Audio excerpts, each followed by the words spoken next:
Good evening, everyone. A very warm welcome to all of you to this special session on Integrated Business Solution paper organized by Board of Studies Academic.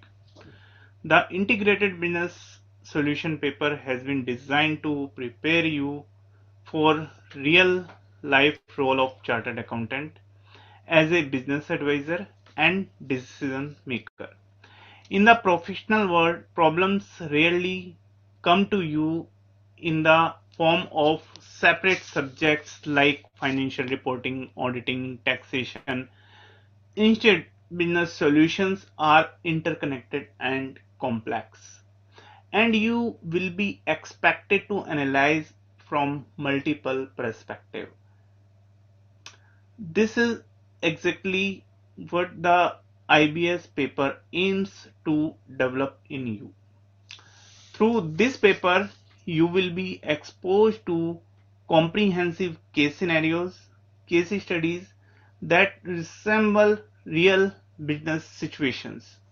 While reading these cases, you may notice that a single situation may involve issue relating to various areas: financial reporting, auditing, assurance, taxation, performance management, regulatory compliances, international issues.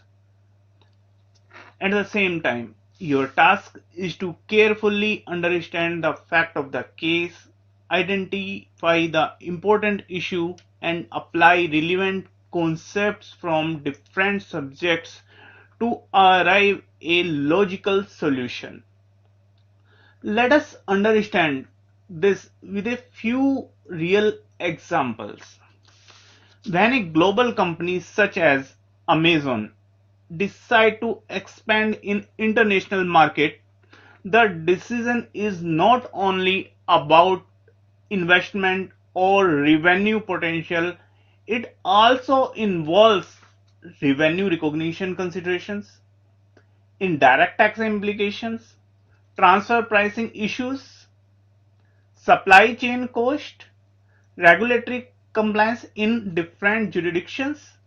A finance professional advising such a company must be able to connect all dots, all aspects, and evaluate overall impact. Similarly, digital platform companies such as Uber operate in multiple countries and deal with issues related to pricing strategies, driver partner contracts, taxation rules, regulatory requirements, and performance measurement. A chartered accountant working with such organization needs to understand how these operational and regulatory factors influence financial performance and strategic decisions. Another interesting example is business model of Netflix. The company invests significant amounts in producing and acquiring digital content. Analyzing these investments require understanding capitalization of content cost, subscription revenue recognition, global taxation issues, and performance evaluation of content investment across different markets. These decisions require integrated thinking across multiple jurisdictions. Even large retail organizations such as Walmart shows how different areas of business are interconnected. Their success depends on efficient supply chain, cost optimization, inventory management, pricing strategy, and strong financial controls. As a finance professional, you may be required to analyze how these operational decisions influence profitability, financial reporting, and compliance requirements. Through such cases, the IBS paper encourages you to move beyond memorization. Start thinking like a professional while solving the case.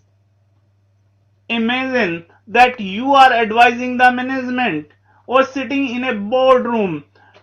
Your role is to understand the business situation, identify the key issues, evaluate alternatives, and provide proper practical recommendations. This is the true IBS paper. The IBS paper therefore helps you to develop professional skills including analytical thinking, integrated knowledge, professional judgment, and your ability to solve the problems. Another important purpose of IBS is to bridge the gap between theoretical and practical knowledge. During your CA journey, you study many subjects separately. However, when you enter in professional practice, you will realize that these subjects are closely connected, closely linked. A single business decision may have implication on various areas. The IBS paper trains you to recognize these connections and evaluate business situation in an integrated and holistic manner. As the profession evolves, the chartered accountants are increasingly expected to contribute not only to compliance but also to strategic decision making, performance evaluation, long term value creation within the organization. By developing your analytical ability and integrated thinking, the IBS paper makes you for broader responsibilities. Therefore, while preparing for this paper, focus on understanding the business context of the case, identifying key issues, and apply the concepts in a logical manner. If you approach in a curiosity and a problem solving mindset, you will find that IBS paper is one of the most practical and engaging paper in this curriculum. Today, we are going to discuss a few case studies from Case Study Digest, and one of them is based on real business situation. We are privileged to have with us CA Amit Rathod sir.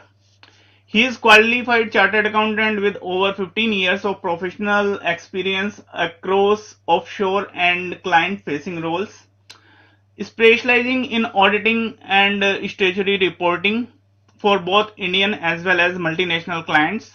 He is currently serving as a director at SN Dhawan and Company LLP, where he has successfully established and leads the Audit Talent Hub. Under his leadership, the hub has developed into a scalable and high-performing audit delivery unit known for strong governance, high engagement model. He has also led various important initiatives, including implementation of quality management standards under ISQM, delivered more than 50,000 audit hours, and supported global audit delivery through strategic partnership and process standardization. During today's session, we will be discussing these case studies in an interactive manner. If you have any question or face any difficulty while analyzing the case, you may ask questions either in Hindi or in English. Please feel free to participate actively so that we can collectively understand the practical aspects of the case. With this, let us commence today's discussion and explore the cases in detail. Sir, over to you. Good evening, everyone, and thanks a lot, Deepak, for introducing, giving the background of IBS and for introducing me. I mean, this is always a privilege to come back and share our knowledge, what we do in the practical life with the upcoming the future chartered accountants. I always say, like on this particular screen, while you are watching me, there are multiple. We all are actually FCA, right? So I'm a fellow of chartered accountant, and you all are future chartered accountants. So we jointly meeting of FCAs are going on. Now, to add on to what Deepalji mentioned, that this IBS exam is not an exam. I generally, when I encounter, these kind of instances, I go back to the students or to the future chartered accountants, I will say, and I generally ask that these kind of situations when we put you into, these situations are not there to be treated as a student, to be dealt as a student. These are actually case studies. This is like actually a client is sitting in front of you and asking certain questions. As mentioned by Deepalji, today we are going to cover two case studies. One is about Amazon, right? So already mentioned by Deepalji. In our case study, the name that we have taken is the purchase on. So that's the name that we are going to go ahead with. So I'm just opening the case study.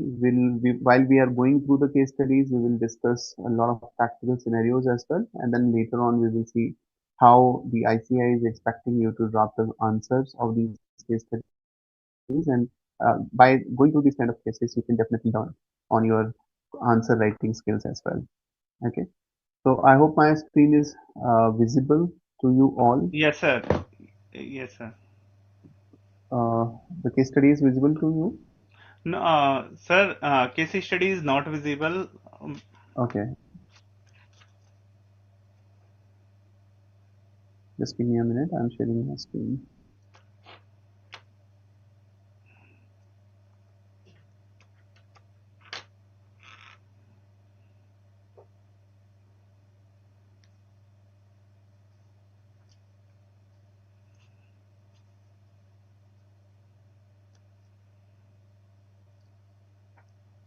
I hope now the case study is also visible to all of you.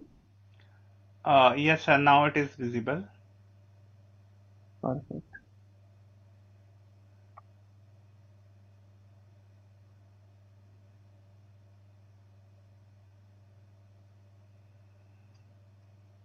Okay, so as we have already given the background, the case study is about purchase on INC, which is, like as the name suggests, it is the Amazon. And now we'll be seeing how the Amazon has grown up and how they have kind of diversified their businesses to bring more businesses into the under one umbrella of Amazon. I would like to start this case study with one of the quote mentioned by Jeff Bezos when he said he looked at the retailers, he looked at the sellers, and he quoted by saying that your margin is my opportunity. So, in short, when we are starting with this kind of an case study, what we wanted to say is that the margin that the sellers, this is kind of we are going to cover today, is known as hyper local market, or you can still say it in like an aggregator business as well. So when we are talking about e-commerce or aggregator platforms, they generally don't charge from customer that much that they charge from the sellers. And that's why he ended up, Bezos ended up saying that your margin is my opportunity.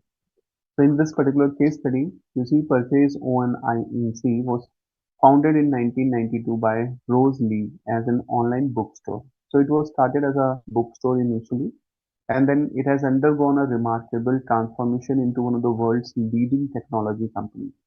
So there are very few people who are aware that Amazon is just not an aggregator business. It's not only an e-commerce platform, but it's a very big technology company. Like, and if you've heard about a very big platform, Amazon Web Services, AWS is used by many technical technology companies for data processing, for data storage and all. So this is a technology company, not only an e-commerce. It was initially selling books only. PurchaseOnn expanded its offerings to include music, movies, and a wide range of consumer goods like books, electronics, clothing, household goods, and many more.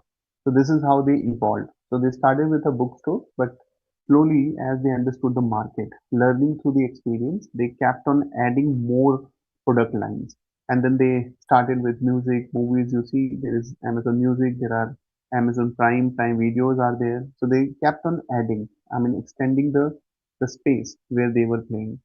It launched PurchaseOnn.com in 1995 as an online bookstore offering millions of titles for sale. It achieved significant sales within the first month of operations. reaching customers across all 50 US states, 45 countries worldwide. It earned a revenue of 13.8 million in 1996. If you see, in 1995 they started the online store, and within a year they were $1 million company.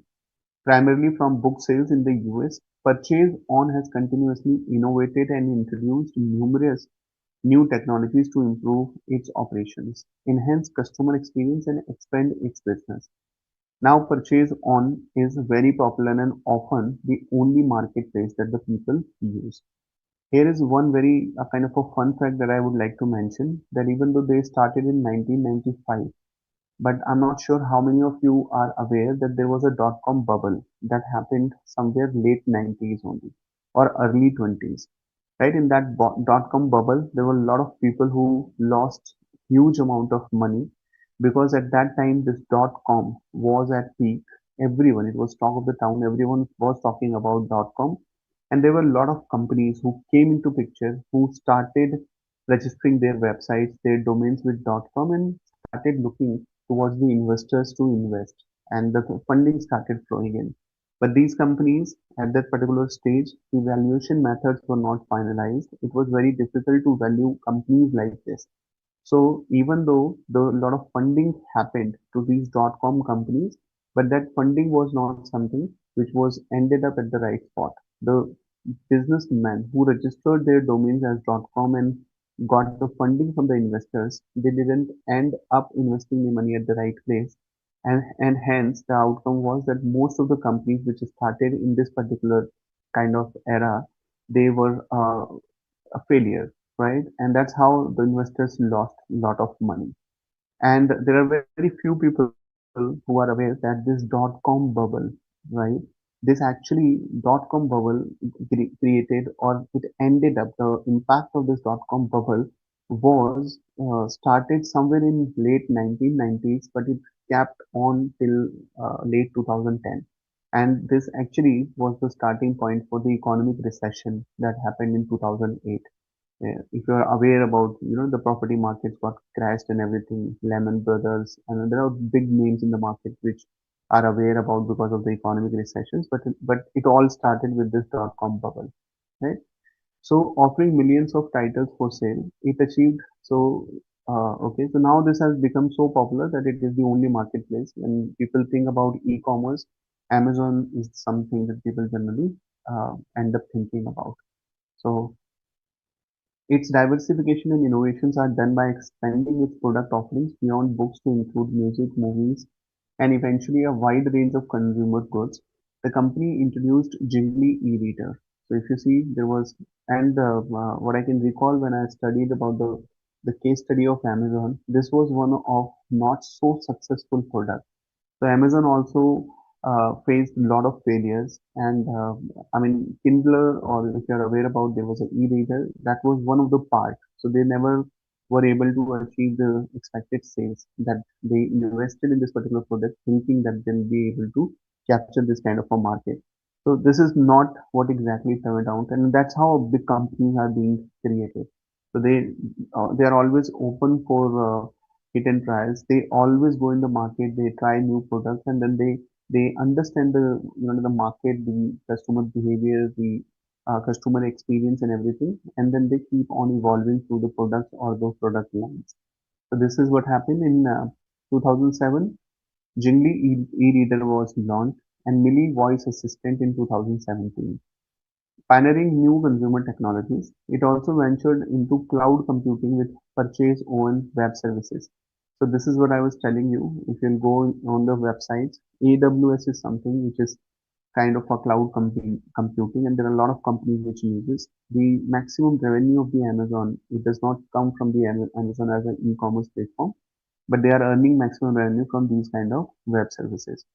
In 2007, despite initial skepticism leading to substantial revenue growth and profitability. So AWS became a hit, it became a success, while they were relying more on Jingly e-reader or Millie voice assistant, but the real game changer was purchase on web services.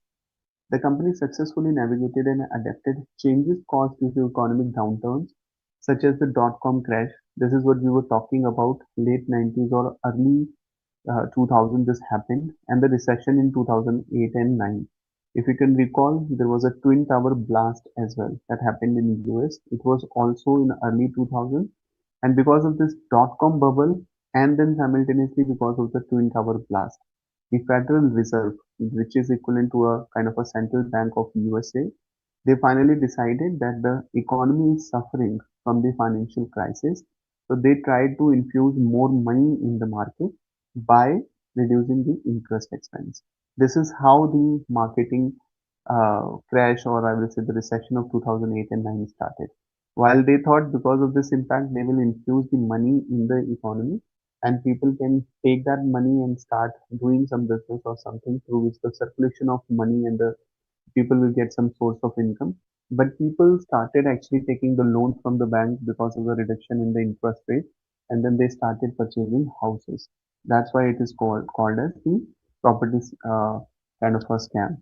So when it happened, you know, simultaneously banks were having a lot of funds because the federal bank was pushing the banks also to infuse the money in the economy.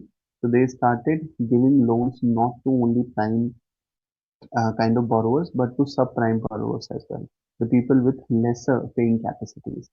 And that's how, at a later stage, when the interest rate was again increased by Federal Reserve, thinking that now they have infused enough money in the market, the subprime owners of those loans who were not capable to repay the loans, they their properties, attached properties, were being sold, were auctioned by the banks, which actually sudden increase in the supply of the property market, and that's how the property market started getting crashed. Okay, so this is kind of a linkage. I wanted to give you a kind of a background that how it started and how the recession was there in 2008 and 9. So for a company which is quite new, which started somewhere in 1990s, and then like at the end of the 90s or early 2001, dot-com bubble was there, and then Twin Tower crash, and then suddenly the economy went into recession. It was very difficult to make such startups survive throughout this period without having a defined strategy or without understanding the market.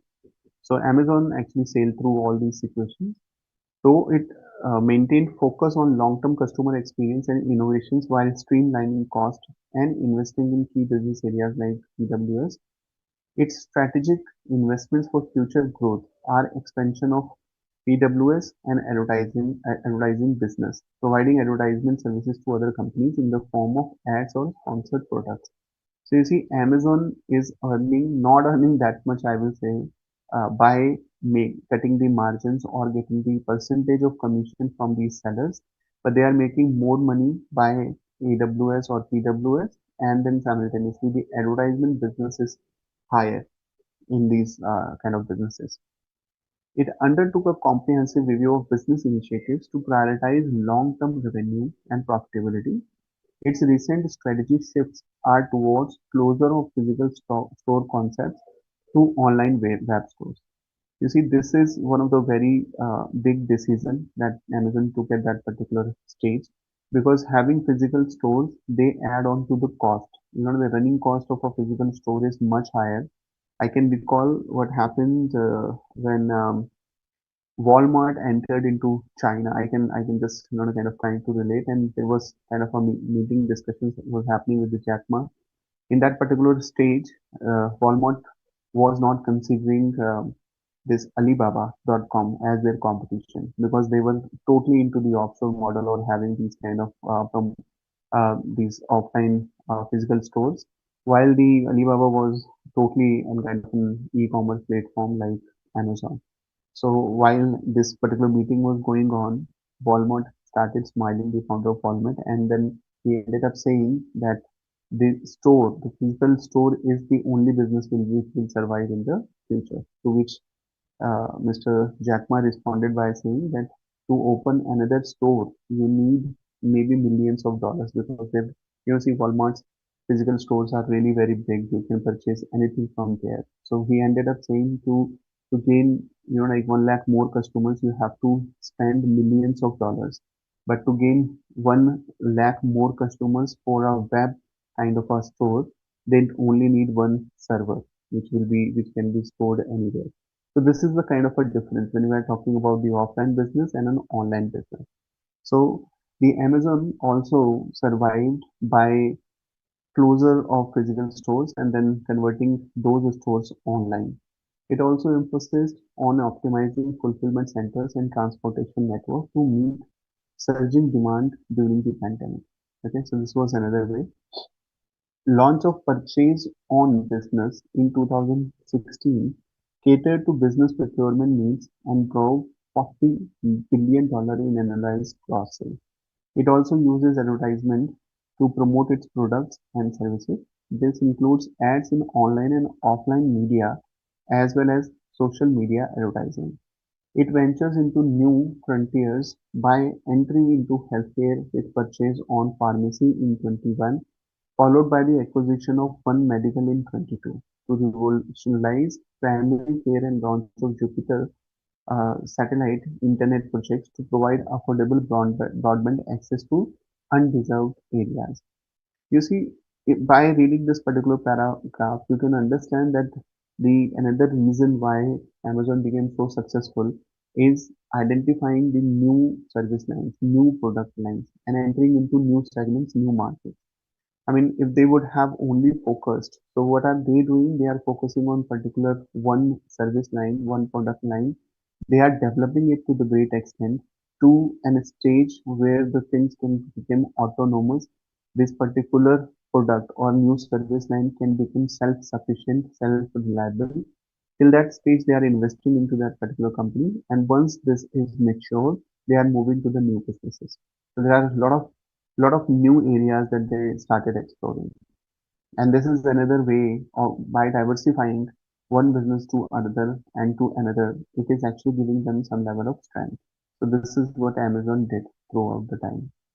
Showcasing technology innovations and social impact, it has a focus on long-term innovation. For this, it made investment in large language models and generative AIs to enhance customer experience across all business segments and democratization of generative AI technology through PWS, enabling companies of all sizes to leverage advanced machine learning capabilities. You see, in the practical life, this advanced machine learning capabilities is not only something that the companies are using. Every single technology that you are using, they are using machine learning capabilities. Okay, so if you are opening up your mobile, you see the mobile is actually learning through your behavior. Same thing is when you are watching a TV, a particular series, you will realize if you are watching a particular movie, the moment the movie will come to an end, the machine is actually learning that if you are liking this kind of a movie, then there are a lot of related shows or movies which are there. So this is known as machine learning. Machine is learning through your behavior and then they are showing. Like if you're scrolling a reel, then the kind of reels that you're liking or scrolling, the machine is actually learning from your behavior and then they are giving you more such reels. They are feeding more such data so that you can be engaged. Right? So this is known as machine learning. Its technology offers various functions and tools to make shopping easier for users such as personalized recommendations and search filter options. It also offers mobile apps that allow users to purchase products through their smartphone and tablets. This is also important because nowadays you see we are so habitual of smartphones and all that we don't need a laptop every time if we want to access our internet or these e-commerce platforms. It is very convenient, it is very easy to open these websites through our mobile. And that's why having a mobile app is also a kind of a very strategical move by the Amazon. It actually enhanced customer experience and ended up increasing sales for them. PurchaseOnn.com diversified incomes are through various streams. So it's not only the e-commerce earnings or the opportunity or I will say the margin, but there are various streams of income, including product sales. So the product sale is happening. Subscription services. So you see there is a monthly subscription service as well, like Frame, Jingly Unlimited. So these are basically like Amazon Music, Amazon Prime. Then the advertisement is something which is a very big revenue source for them. So if you want to place your products at a kind of at a particular place on that particular platform, then also they charge for that. So that's an advertising phase. And the cloud computing services, which is basically AWS or PWS for our case, that provides stability and resilience against market fluctuations. PurchaseOnn.com activities revolve around product sourcing, logistics, technology development, and customer services. So it is not only by creating a very good looking or customer friendly website you can become successful, but like there are multiple stages of customer enhancement or customer experience. You have to work on all those areas, which includes like the Amazon's or Purchase Onum's activities revolve around product sourcing, from where the product is being sourced, logistics, how the logistics are managed. So if you are saying that if you are looking at the website and website is saying that you will get this product tomorrow within this time window, then the logistics has to be that strong that the customer is actually getting that particular product within that window. Technology development. The more you are experiencing the technology, the more habitual you are getting, but the clients, the teams, the technical teams of the uh, PWS or this purchase on .com, they also have to continuously upgrade that technology, right? So that the customer enhancement, customer experience can become better. Then the owning warehouses, right? So having a warehouse definitely is a very key step in the logistics. Logistics centers and automation technologies have enabled purchase on to streamline operations and offer faster, more reliable service to the customers worldwide. The company offers a range of delivery options, including standard shipping, express shipping, and same-day delivery depending on customer's location and the product being purchased. It also offers delivery at a shipping address that may be different than the billing address. I hope you all have experienced these kind of advantages, these kind of benefits while buying things from the online. So the moment you are trying to check out, there are multiple options of where you want this particular delivery to happen. You can purchase it sitting somewhere in Delhi NCR, but you can ask for delivery to happen in the other states as well. So that's a very big benefit that the customer is getting. So same day delivery, or it also offers delivery at a shipping address that may be different than the billing address. They also wrapper. So it is like like you want to have the bill within particular entity's name, which is let us suppose registered in Delhi, but you want the products to be delivered in Noida. So that is also possible in this particular scenario. They also offer contactless delivery, and the buyer is free to select the time frame within which delivery shall be attended. So if you see, this contactless delivery is something that you might have came across multiple videos. At least when you see people from outside India, generally they are occupied. So if they are going to offices, there is no one at home. So they generally prefer this contactless delivery, where the Amazon delivery boys they simply come and they deliver the product at your doorstep, and then they take a snip, they get a picture, and then they upload on the application itself that it is being now delivered. And the buyer is free to select the time frame within which delivery shall be attempted. It offers goods and services at lower prices in comparison to company websites, to other company websites and traditional retailers due to lower cost for rent and personnel. You see, this is the exact thing when they went through the offline stores to the online model.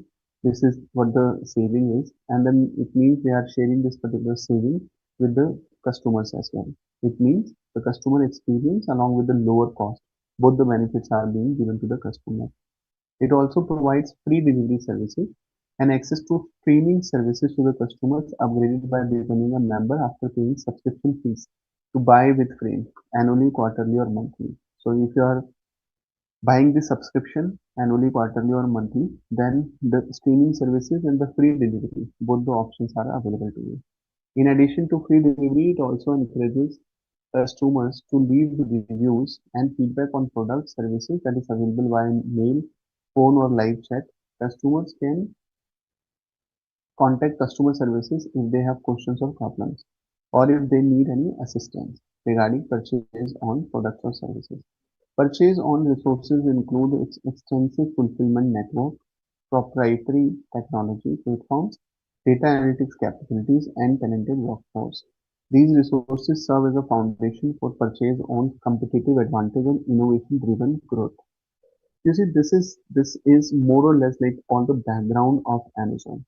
So when you are going through a case study, you have to read everything very carefully because we don't know what is actually a kind of a fact on which the questions will be there.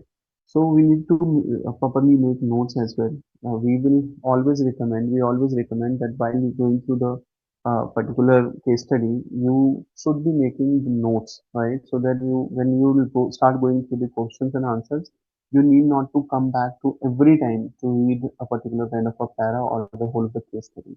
While you are going through the case study, always make some notes. If there is a kind of a process that you can derive, there is a flow that you can derive out of the case study, start noting that flow as well. Right? So that's very important. Purchase on forge strategic partnership with publishers, suppliers, third-party sellers, and technology providers to expand its product catalog, enhance its platform's functionality, and improve operational efficiency. They also entered partnership with courier service centers, freight forwarders, and logistics centers that help it to ship products to the customers. It also entered venture with the online payment service providers such as PayPayer and credit card companies to enable customers to conveniently, securely pay for their purchases. So, while using the Amazon or these kind of platforms, we never thought that these many things are going at the back end. It is very kind of convenient for us to pick up the mobile and order something and then getting that on a particular time, which was mentioned by the company itself to be delivered at our doorstep. But there is a lot which goes into backend, right? You see, they are partnering with the credit cards, their kind of online payment apps. There is a whole logistic channel that is being set up. Customer enhancement, experience enhancement programs are being run. They are learning from your feedbacks, and then the technology team is actually keeps on upgrading the website and the application that will be using, so that you can, as a customer, can have better experience. And they are also learning from the competition. They are always on their toe to learn that what is the best offerings the competitors are offering. Because if they won't learn from that particular thing, they will be out of the market. So its expenses are related to fulfillment of technology development, marketing and content acquisition. While investments in infrastructure and technology initially resulted in operating losses, Purchase Onn's scale and efficiency improvements have led to profitability in its core e-commerce and cloud computing businesses. So this is also a kind of a very known fact that there is a very good saying which goes like you need to learn first before you earn, right? But in the industry, in the businesses, we don't say like you need to learn and then you'll be earning. The saying goes like you have to burn first. By burning you learn, and then after learning you start earning. So that's why if you come across any startups, we always discuss about what is the customer acquisition cost. Like how many years, what is the time frame in which the company can start making profit. What will be the recoverability of the losses or the investment that has initially happened? Once you will start making the profits, what is the projection? How the investors can take an exit? This all is something that everyone is aware about. So in the PurchaseOnn.com's case also, there is nothing different. So what happened initially, the investments that they made in the infra and technology, there is a lot of depreciation actually which comes and sits in the profit and loss account, which creates pressure on the profit, and at times it becomes negative, it becomes losses. And that's why when investors discuss about the profit potential of a company, they don't talk about profit after tax. They discuss generally EBITDA and all. And then that is earnings before interest, tax, and depreciation, etc. So, that is the kind of a parameter. That's an area which they will be more interested in. Then PurchaseOnn.com policies prioritize personalized recommendations, responsive customer support, and hassle-free return policies. Its data-driven approach enables the company to anticipate customer needs and deliver tailored experience that foster long-term loyalty and satisfaction. PurchaseOnn.com operates a marketplace platform that allows third-party sellers to list and sell products on its website. Okay, so using third-party sellers means those retailers. They can register themselves as a seller on this particular marketplace, and then they can sell their products on the website. The customers can buy these products using this particular website, and they can make the payment to the Amazon. And Amazon, generally, these e-commerce platforms, they do a periodic settlement. Like for every week on Thursday, on Wednesday, there's a day on which the settlements are happening. So whatever amount they are receiving, they are cutting down the GST because that is what they want to pass on to the third parties. But as now the e-commerce vendors, they are supposed to deposit it, they are supposed to kind of collected from the sellers because there are a lot of small sellers who will be there. So ultimately they deduct the GST as well, and then they deduct their commission as well. And whatever net amount is remain there, they transfer it to the retailer's account on a periodic basis after a week and all. In few cases, if you are a regular kind of a retailer, they provide you instant withdrawal facility as well. So if the customer has made some payments, you can see your account, what is the net balance available, and then you can instantly withdraw that amount as well. But that is only on special condition basis. Generally, a periodic settlement is happening for these kind of platforms. It collects fee from these sellers for services such as fulfillment, advertisement, and referral commission. It also uses email marketing to send users personalized offers and recommendations and to inform them about new products and services. Revenue from third-party seller services includes fees, commission, and other charges associated with facilitating transaction on the platform. So third-party seller services also they are providing, and I mean, till here it was more or less like about the information of this whole platform. When I went through this particular case study, I'll be very honest, it is not only like a case study, but it has given me a complete picture of what is going on such a large e-commerce platform. There can be multiple. So like if an operation of this company is so big, there are so many things which are getting united together to deliver the experience which the e-commerce industries are delivering. Then as a professional, there are multiple places where the consultancies can be provided. I mean, you think about an area and there is something. So either Amazon is facing a problem and then you can solve that problem, or if a solution is already there, like let us suppose Amazon is always able to have a solution, then you can definitely do value addition to that solution. And mark my words, there are only two ways to become financially, if not independent, I will say, if I will not say like not financially free, then at least to be stable financially, and that is one either by providing a solution to a given problem, or second is by doing value additions to an existing solution. So in both the cases, if you'll realize that there is a solution that exists, as a professional, be it in your job or in practice, all you need to do is to try to do some value addition in that solution, right?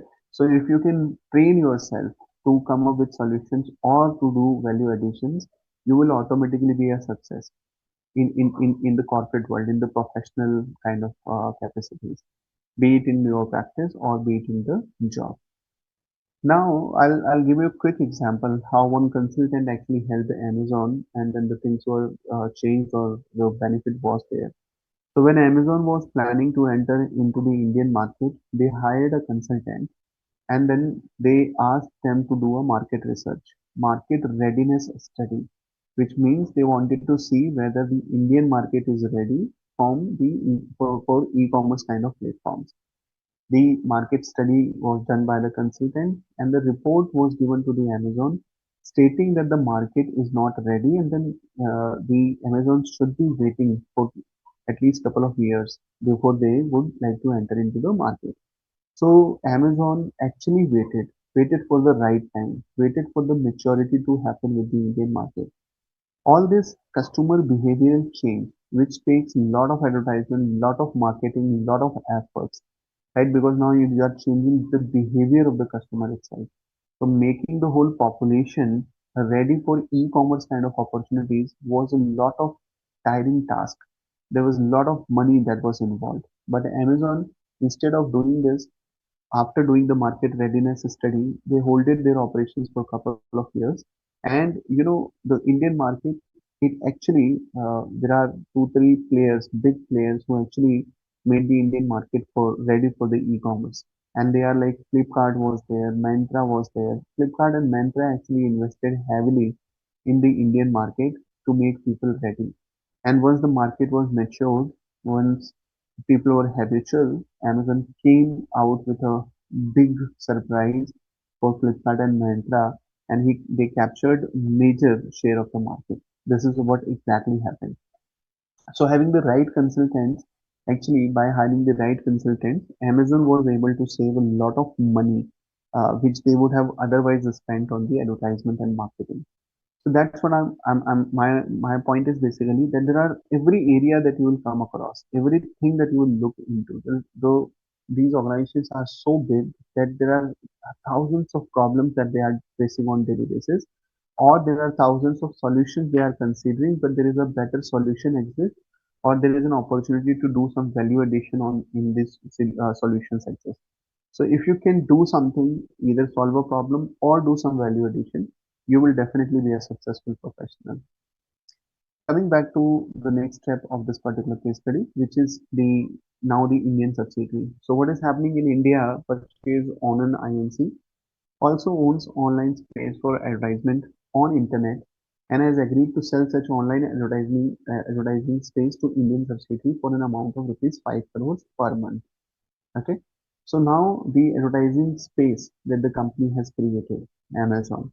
Now they have created an Indian company and then they are selling this particular advertisement space to the Indian subsidiary and they are charging 5 crore rupees per month. This Indian subsidiary sells such advertising space to customers. So we call these kind of entities in the industry as the go-to-market entities, GTM entities. So whenever you're kind of listening this word GTM entities, it means these are the entities which are doing the tie-ups, partnering with the customers at the end, but the fulfillment will be done by someone else. So PurchaseOnn Inc. is known as fulfillment entity, while the subsidiary, which is doing the tie-ups with the customers or selling this space to the customers in India, is known as go-to-market entity, that is GTM entity. In India on its accounts, the contractual arrangement for sale of such advertising space is between the customer and Indian subsidiary. Okay, so this contractual arrangement that is happening between the customer and the Indian subsidiary. While the Indian subsidiary has done a contract with PurchaseOnn Inc. This is how the transactions have happened. Recently, PurchaseOnn has injected 1,000 crores into its Indian subsidiary. Now, just creating an Indian subsidiary will not start, like flourishing profits or business will not start growing overnight. Initial investments are also required. So, PurchaseOnn has injected 1,000 crores into the Indian subsidiary. The investment aligns with the projected growth trajectory of India's e-commerce sector, anticipated to reach USD 200 to 230 billion by 2030. So this is the e-commerce growth is there. Now the e-commerce growth is like for India, it can be $200 billion by 2030 as the total industry.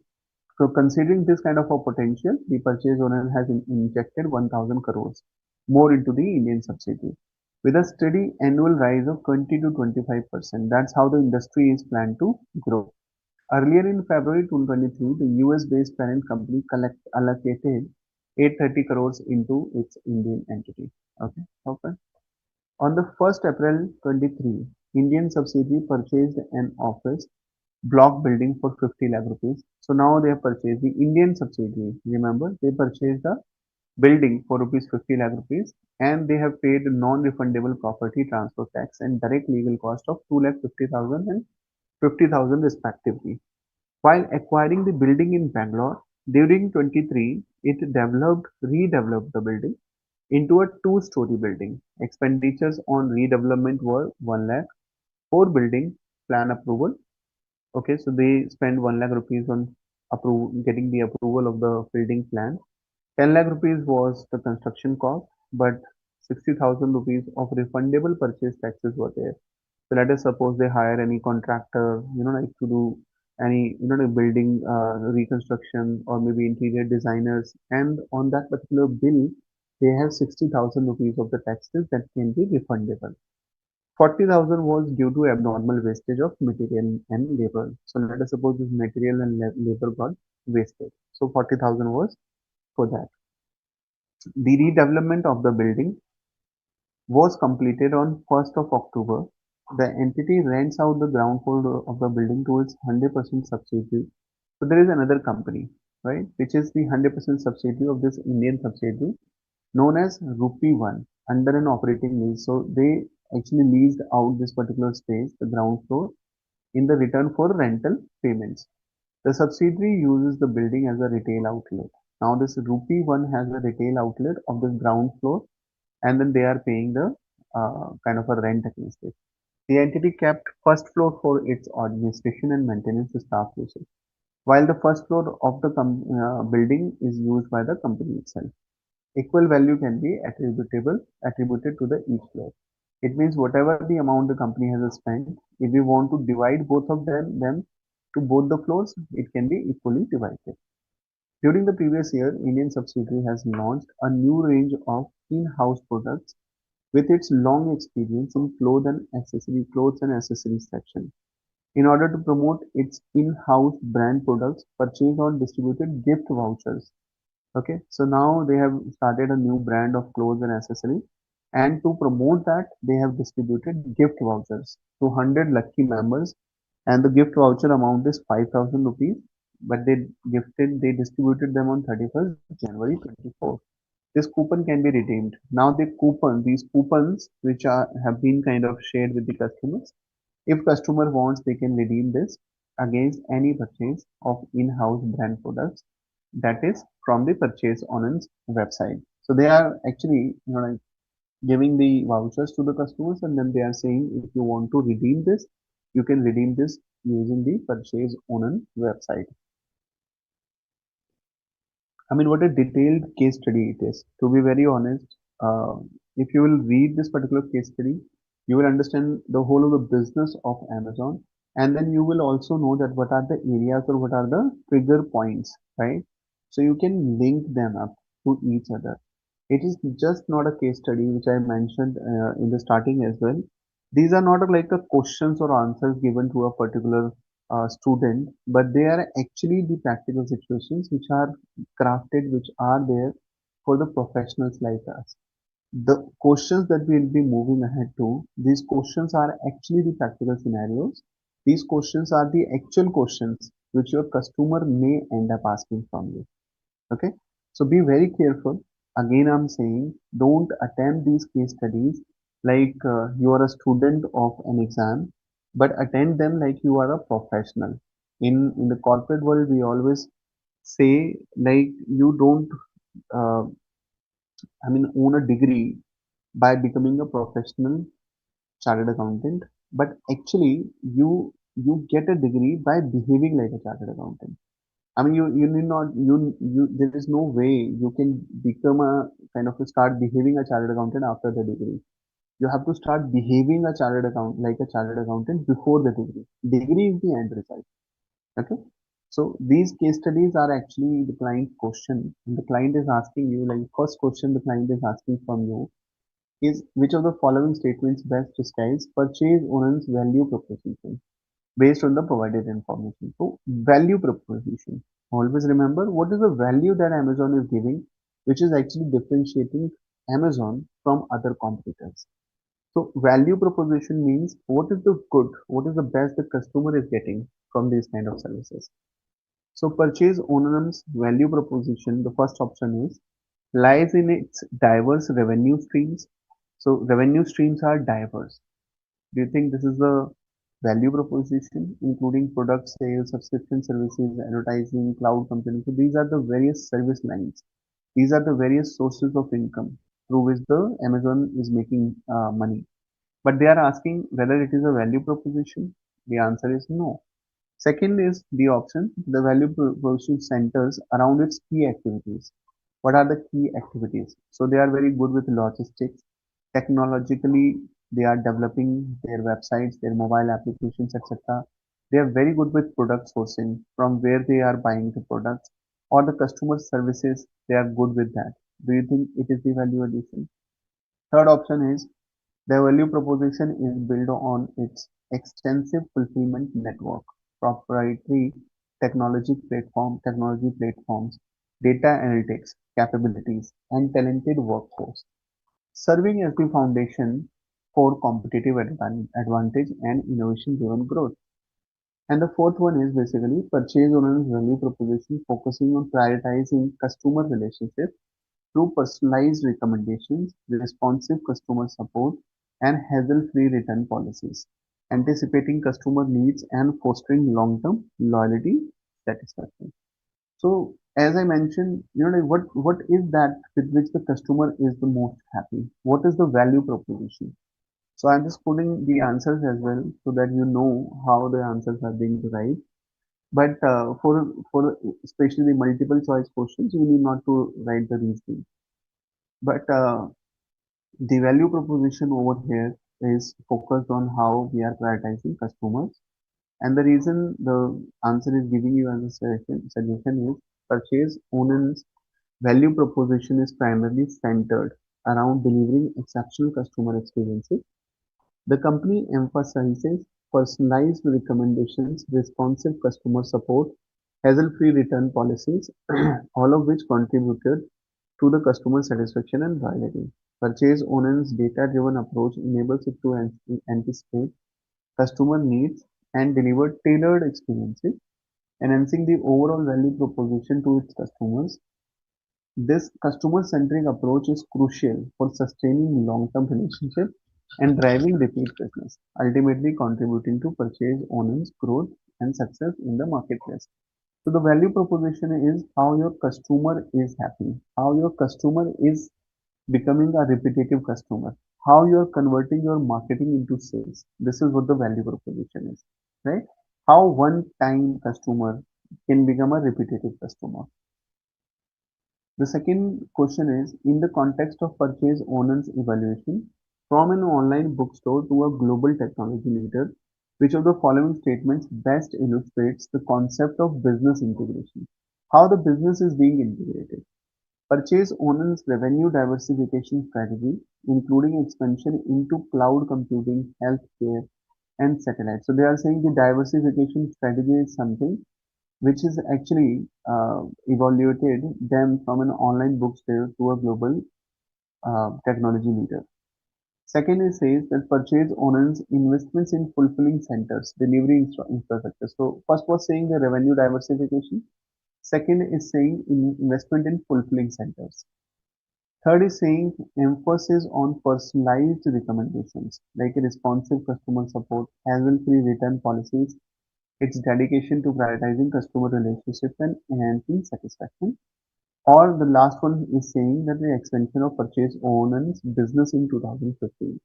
You see, if you are thinking about purchase owner or Amazon as we explained, which one comes to your mind as a customer? Why do you think they are more famous? Because they have multiple revenue diversification strategies, or they are investing in fulfillment centers, or because they are able to focus on the personalized recommendations, responsiveness of the customers, hassle-free return policies, etc.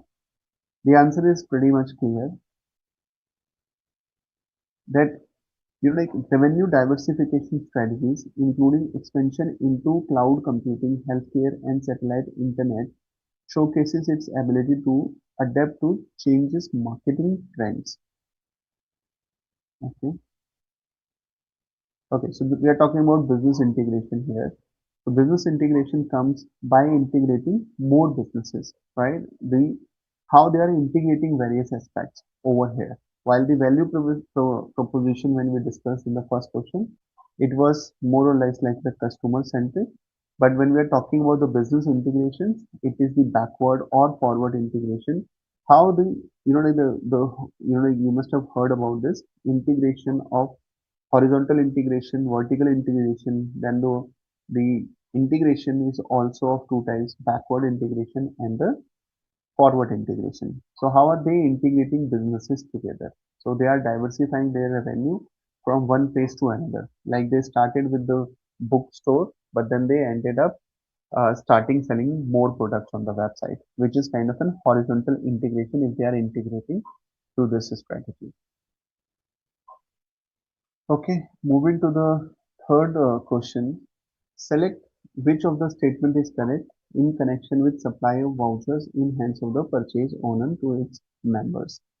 So if you can recall, they launched new accessory and the accessory section and the clothes section was there. And then they offered around, distributed around 100 lucky vouchers, lucky members with 5,000 rupees of a voucher on 31st January, which means 5 lakh rupees of worth of vouchers were distributed on 31st January. Now the question is asking that select which of the statement is correct in connection with the supply of vouchers in hands of purchase owner to its members. Taxable supply of rupees 5 lakh liable to GST in the month of January. So they are saying that 5 lakh rupees is they are liable to GST and then they will be charged in the month of January. Second option says that 5 lakh is taxable but they will be charged in the month in which the voucher is redeemed. Third is saying discount offered. This is a discount offered member on the purchase made in the month of January and no tax would be payable. Fourth is saying like discount offered to the member at the time of redemption of voucher and no tax is payable. So this kind of the voucher selling and all is obviously taxable, but since when we are issuing, when we are distributing these vouchers, we don't know when the customer will redeem that. In couple of cases, it also happens that consumers they take the voucher but they never redeem it. They never use that voucher. So in those kind of situations, what we need to do is to charge the tax in the month when it is actually redeemed rather than on the in the month when they are distributed.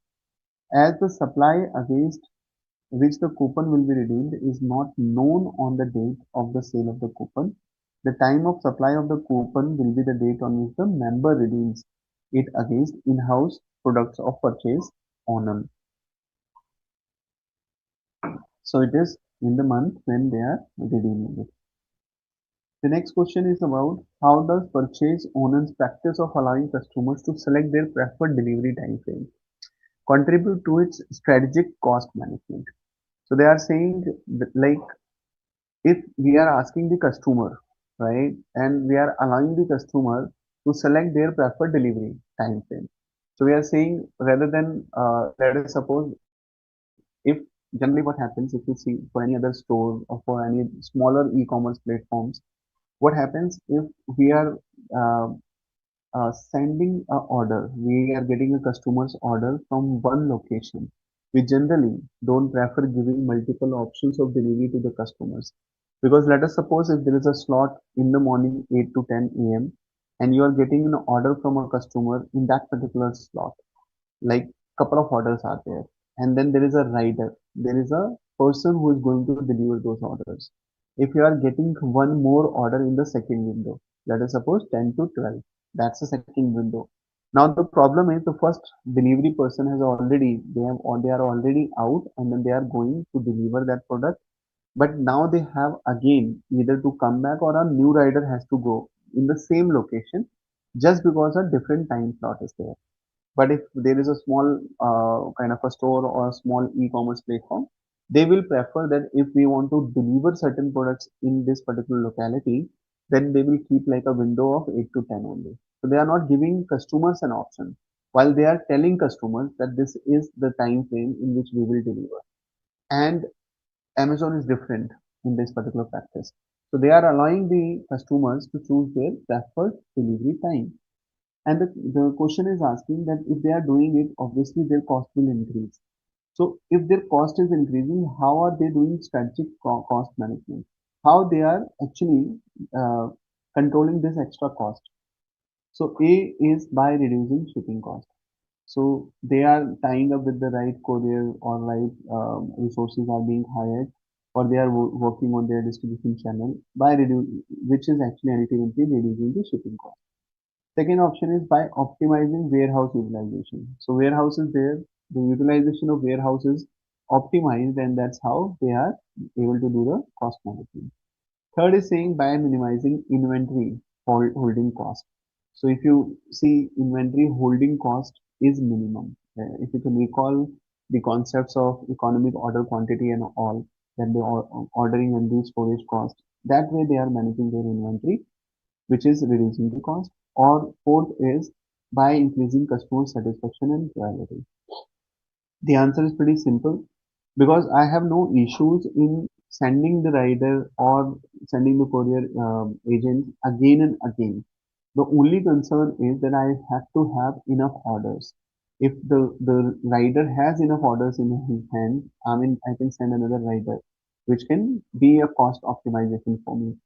And how, in the fourth part, the cost management is done by offering this practice. Customers are increasing the orders. We are getting more orders from the customers, and that's how we are doing the strategic cost management. So the answer to the fourth is basically B, by increasing customer satisfaction and loyalty.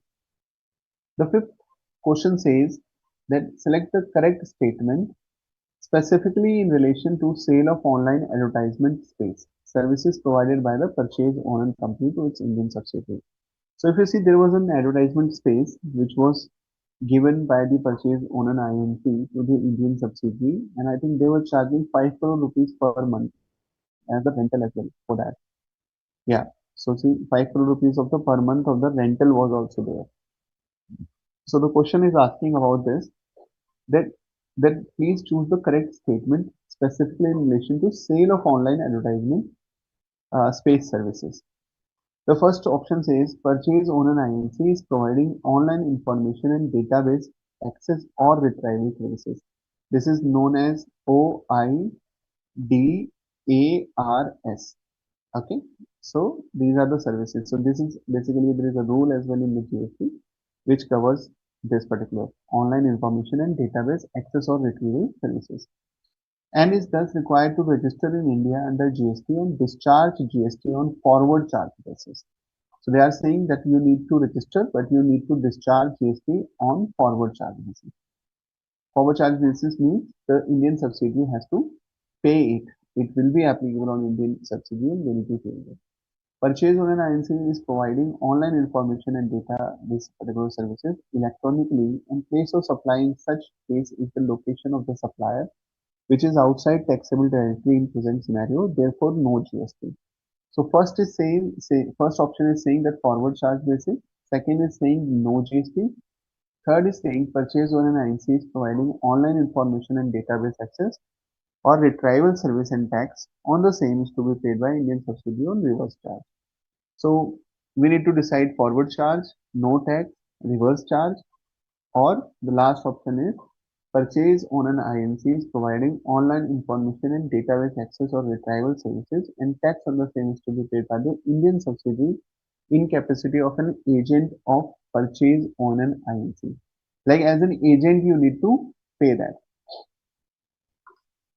So obviously, in this case, we can consider like the C is the correct answer, because the ultimate service provider is sitting outside India, and when this Indian entity is doing a tie-up, they are doing a tie-up indirectly for the services which they are getting from the PurchaseOnn Inc. It means the taxability or the tax is to be recovered from the PurchaseOnn Inc, but PurchaseOnn Inc is not in India, so we'll be asking the Indian subsidiary to pay the taxes, and that is what is known as reverse charge basis. So the reason is also because this is an important kind of answer, so we can go through the answer reasoning as well. Sale of online advertisement space is covered under the purview of OIDAR. DAR. That's what I was mentioning, that this is the online information and database access and retrieval services. As per Section 217 of the GST Act, however, the service provider located outside India in case of OIDR services is required to get registered under GST and discharge tax in India under forward charge basis only if the services are provided to non-registered online recipients. Okay, if that was the case, then that would have been a this forward charge basis only. But in the present case, we have a company which is already registered in India which is under a GST compliant. In the present case, sale of advertisement space is made by PurchaseOnn Inc. to an Indian subsidiary on principal to principal basis. An Indian subsidiary is a registered entity in India. Hence, even if the services are in the nature of OIDAR services, the GST on such services is to be paid by the Indian subsidiary under reverse charge. Okay, so they are saying if wouldn't have been the case, if the US company would have been directly providing the services to a non-registrant, then it would have been on a forward charge basis. But since it is already providing the services to a subsidiary which is registered in India, it will be a reverse charge mechanism basis. Okay, perfect. So now we are moving to the descriptive questions. Descriptive questions when will be studying. You see, descriptive questions are more or less are there, which are given in the digest. They are to explain on how to write the answers. What is the expectation? When I was pursuing chartered accountancy, I can recall there were a lot of digests which used to come, right? In last year's questions and their suggested answers, model papers were there, model solutions were there. So we used to do a lot of practice, especially in our CA final. And those answers that we used to go through, they actually always gave us some idea on how to write exams in answers in the exam. And it was really helpful. I mean, maybe that was the only reason why I was able to clear it. I mean, in the CA final, because by learning what the expectations of the ICAI are, we can definitely try to meet those expectations. So the answers which are given in the digest, they are not only answers, but they are kind of suggestions as well on how to draft answers. So you will get to learn on how to draft answers, especially when it comes to the descriptive questions. Sixth question says, given the context, identify and apply the business strategic framework applicable to PurchaseOnn.com that effectively manages its resources, aligns its activities with customer needs, generates value for both customers and stakeholders, and positions the company for continued growth and success in the dynamic global marketplace. So the question says, which one is the business strategic framework that is used by the Amazon? There is a strategic framework named as Canvas. Okay, so Canvas shows like there are 9 steps in which you can define the whole of the business. It is like the business modeling framework. So when you will talk about the Canvas framework, it gives you kind of 9 areas where as a company you need to place yourself, you need to write down your services, you need to see how are you doing in each those areas, right? You have to kind of distribute your teams, your departments, your structure accordingly, and then you need to focus on those respective areas so that the company can give the best. That is what is the Canvas framework. I'll quickly show you, downloaded an image for everyone's reference. So you see, this is how a business model canvas looks like. That who are your key partners? What are the key activities the company they are doing? What are the key resources the company is owning? What is the cost structure of the company? What is the revenue? What are the various revenue streams the company is having? What are the various channels through which the company is interacting with the customers? Customer relationships. How the customer relationships are being managed? Customer segments. Okay, what are the various customer segments that are there? So this is known as the business model canvas. For any company like Amazon, they need to use this particular canvas and then they need to post all and whatever they are doing into these kind of key areas. So when the question is asking about a framework, the first framework is the canvas framework. And how to write the answer is basically like in these 9 steps. The first one is the customer segment. So the key customer segments are the individual customers. Then PurchaseOnn also serves small businesses. It's not only the customers. The businesses are also their customers, right? By selling the products on the platform and paying to the Amazon some level of commission, they are also considered as their customers. And then there are media companies and all who are using AWS kind of services. So this is the customer segment. That what are the various customers we are dealing with. key partners. Who are various key partners? The logistic partners, one of the very key partners that they are. We have payment partners, right? Independent authors are there who can publish their work through direct publishing. So there are multiple partners who are there. So when you are writing about the key customers, you need to write down about the customer segments. Then the key partners, you write down who are the key partners, all this. Key activities, what are the key activities that are happening? So product sale is happening, logistic and delivery, they are happening, marketing is happening.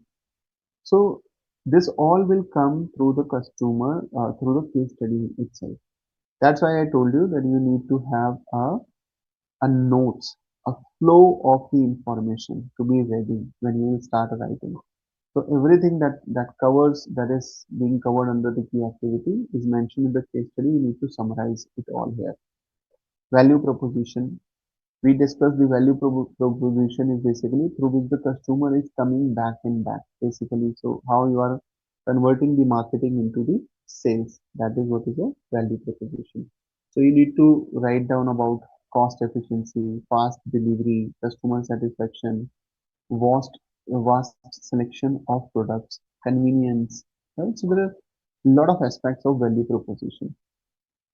Channels, you see they closed all their offline stores and all. So you can see like web shops are there, mobile apps are there, through which the customer is interacting with the company. So how customer is interacting? So the offline business, offline models, offline showrooms, etc. were there, but they are now closed down. So then how customer is interacting? Through the web shops or through the mobile apps. Customer relationships. So you see email and all those things were there. You can note down all of them over here.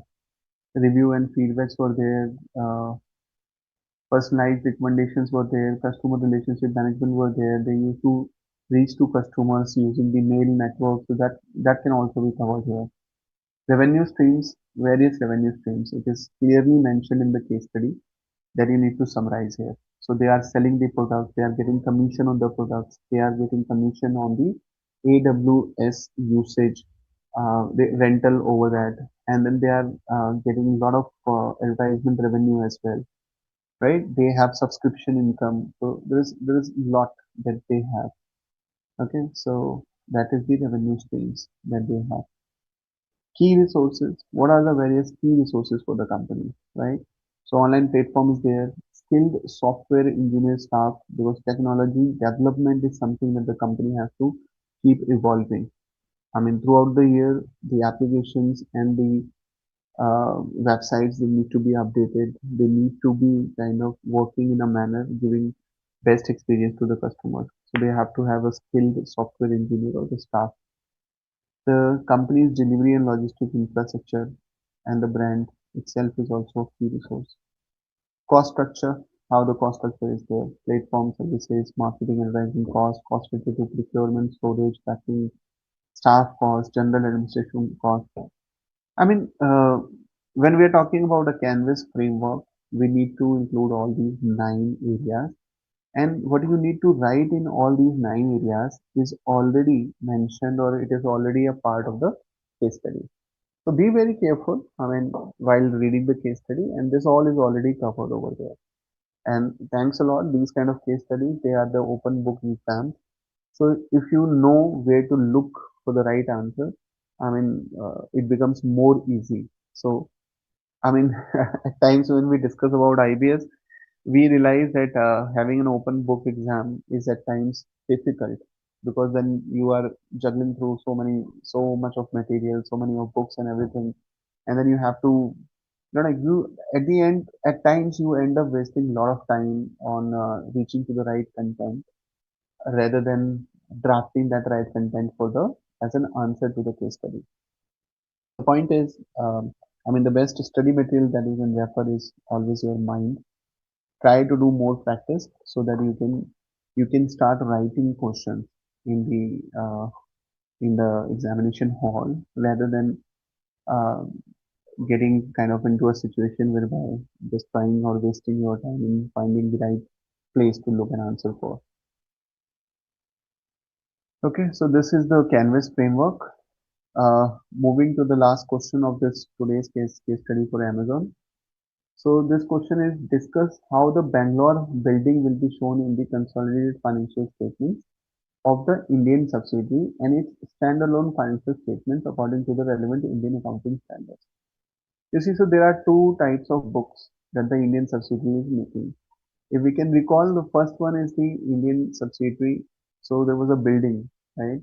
They purchased the building, so we need to identify what is the cost of that building, what is the total cost that can be capitalized for that particular building. And then it was mentioned that both the floors can have the equal value. So we need to identify the value. So when we are talking about the value, this 550 lakh rupees is the purchase amount. This will definitely be capitalized. Then there is a non-refundable property transfer tax and legal cost. So this 3 lakh rupees is also something which is directly attributable to the purchase of the building. So they will also be capitalized along with. They have paid, they are redeveloping. So this is kind of considered as a significant improvement to the existing building, which can also be capitalized. But the redevelopment expenditure, we need to be careful because they paid 1 lakh rupees for building plan, which is absolutely fine. But when we are talking about 10 lakh construction cost, and then we know that this 60,000 is the refundable purchase taxes out of it. So as I mentioned, like for any interior designer bill or something, but company can get this 60,000 rupees as a refund, right? And let us suppose input credit of GST, just to give an example. So this 60,000 is not the cost of the company. So the cost is 9 lakh 40,000, not the 10 lakh. And 40,000 due to abnormal wastage of material and labor. So when we are talking about the abnormal wastage of material and labor, then this cannot be capitalized, right? So anything that is not capitalized is actually taken to the profit and loss account. So this will be taken to the profit and loss account. I mean, how it will differentiate? If this would have been capitalized, this 40,000 instead of getting hit in 1 year in the P&L, this would have been got debited in the P&L in the useful life of the building itself. That's the only difference. So it is a time difference, I will say. It is not the actual difference. So this will 40,000 will become expense for today, while if it would have been capitalized, it would have been an expense throughout the useful life of the asset.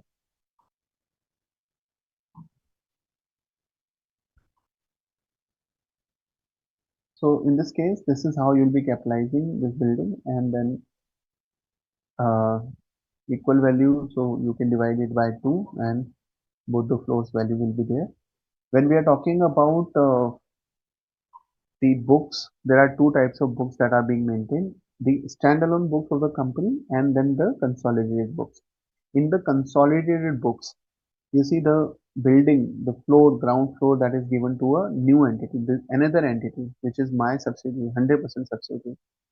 So that is in the standalone books. That is not my asset. Oh, sorry, it is my asset, but it is not something that I'm using for myself.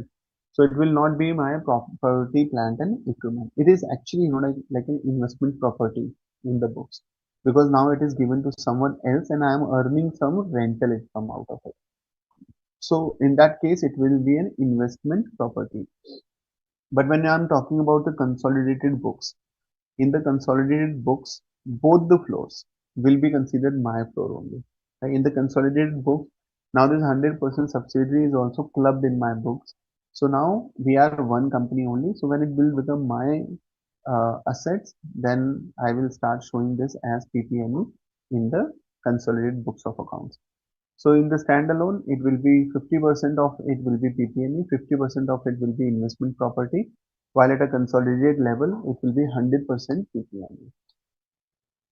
We can quickly go to the answer, and the answer says like as per Ind AS 16. First of all, what is the total cost? The total cost is the purchase amount is 50 lakhs. Non-refundable property tax is 2.5 lakhs. Direct legal cost is 50,000.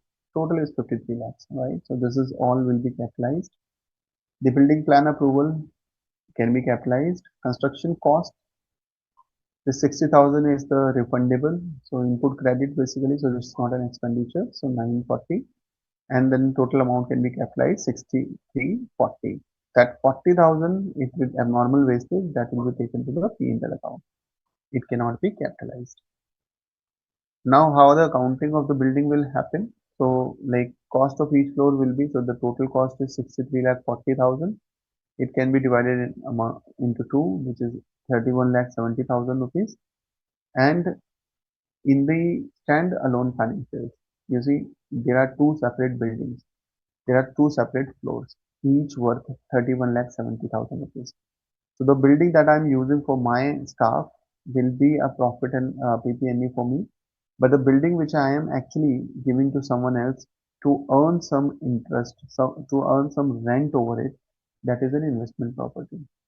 The first floor of the building will be classified as item of PP&E for this much, while the ground floor of the building will be classified as investment property. But if it is a consolidated financial statement, it means the subsidiary and me, we both are same. In that particular given case, it will become the whole property, plant and equipment 63,40,000, because now me and my subsidiary, we both are not different. We are the same company. Okay, so this is how you need to write the answer. So with this, we have come to an end of this particular case study. I hope it was helpful. You got to understand how e-commerce platforms are working, what is that is in the background.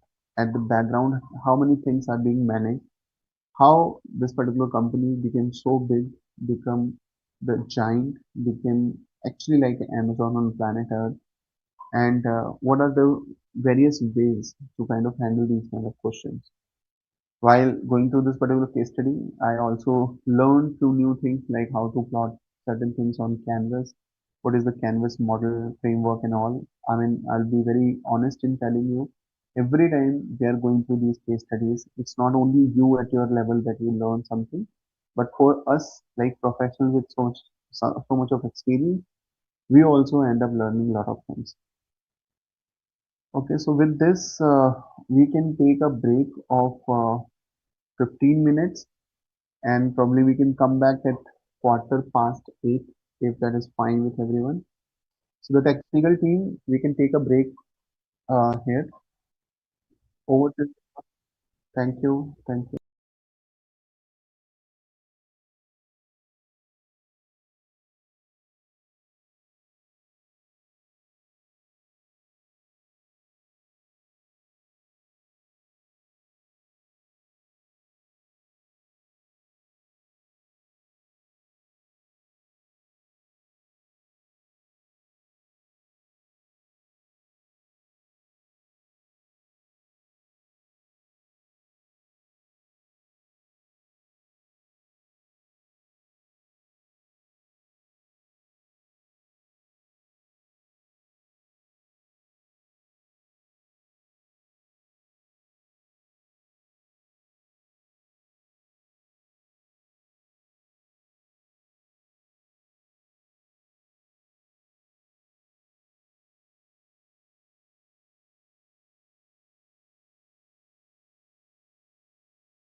Yes, sir. Okay, so welcome back everyone.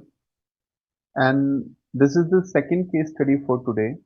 And this second case study, I'm being very honest, this is one of the most complex case study that you will come across. Right? The questions that are asked in this particular case study, they are very important, very complex. I mean, I will not say very difficult to handle, but yes, they will need you to put some more attention, some a different level of attention basically to handle these questions. And like the first case study that we have gone through, it was more or less like a background of the company was given, but in terms of the complexities of the questions, it was pretty easy, comparatively easy. But in this particular case study, there is a lot that you will need to kind of think through. There is a lot that you need to kind of calculate. So be very attentive. There are a lot of information which is here. So the case study in terms of the explanation is, I will say, is very small, but in terms of understanding and grabbing the attention, grabbing those questions, the numbers, it is pretty big. Okay, so we'll spend some time. I'll try my level best to explain it in detail, then how the kind of a question or the answers are being calculated. But let's start with the case study, then you will understand it. So we're talking about a smartphone market, India's smartphone market. Okay. Now, just each and every word that is written here, every number that is given is very important because somehow they all will be linked together to the questions that are being asked by the case study. So it starts with the Indian smartphone market shipped 8 million smartphones. Okay, remember 8 million smartphones in 23 with a normal 1 percentage growth. So there is a 1% growth year on year, but in 23 total 8 million smartphones were sold. Market size was valued at USD 169.72 billion in 23. These 8 million smartphones that were sold, the price was around $170 billion and is expected to reach USD 340, which is, if you can relate to this, it is almost double. It's more than double, to be very honest. So they are saying that the market will be double in size within 7 years. Next 7 years, it will be double. As per the International Data Corporation report dated February 13, 24. Soft Tech Limited. Now we are talking about smartphone market, and there is one company which is known as Soft Tech Limited. That's an Indian company. Started its operations 3 years ago to manufacture smartphone and provisions of IT software devices. The objective of the company was to catch the market share of the growing smartphone industry. So there is a company, Software. They started their operations because they know what is going on in the market. So the smartphone market is going to be double within 7 years, and it's a huge market, right? So they also wanted to have some share of this market, and then there is a company which started manufacturing phones. The steel company has entered into contract with its sole distributor. Remember, there is a company which is a sole distributor for this particular steel in North India to supply smartphone and software licenses. So now they are giving all the smartphone and the software licenses through one company for the North India. The software may be substantially customized to add significant new functionalities to enable the software to integrate with smartphone applications used by the customers. So they are saying the software is actually, so they are technically developing the software. They are putting a lot of technology in the software so that they can integrate with the smartphone applications used by the customers. I mean, there is a very good saying again, like if in the technology industry, what is happening? If you have latest to latest technology, the moment a phone is launched in the market, even if at that moment you are holding that phone in your hand, you are purchasing the first phone launched in the market, then by the time this phone will be in your hand, it is already outdated. This is how fast this market is evolving. And there is so much of technology that is happening all around that the moment you are buying the latest to latest technology, the moment it is coming to you, it is already outdated. So they are also saying that they are putting a lot of efforts, a lot of softwares and new functionalities are being done. The company also sells the smartphones and the software licenses separately to other distributors in the country.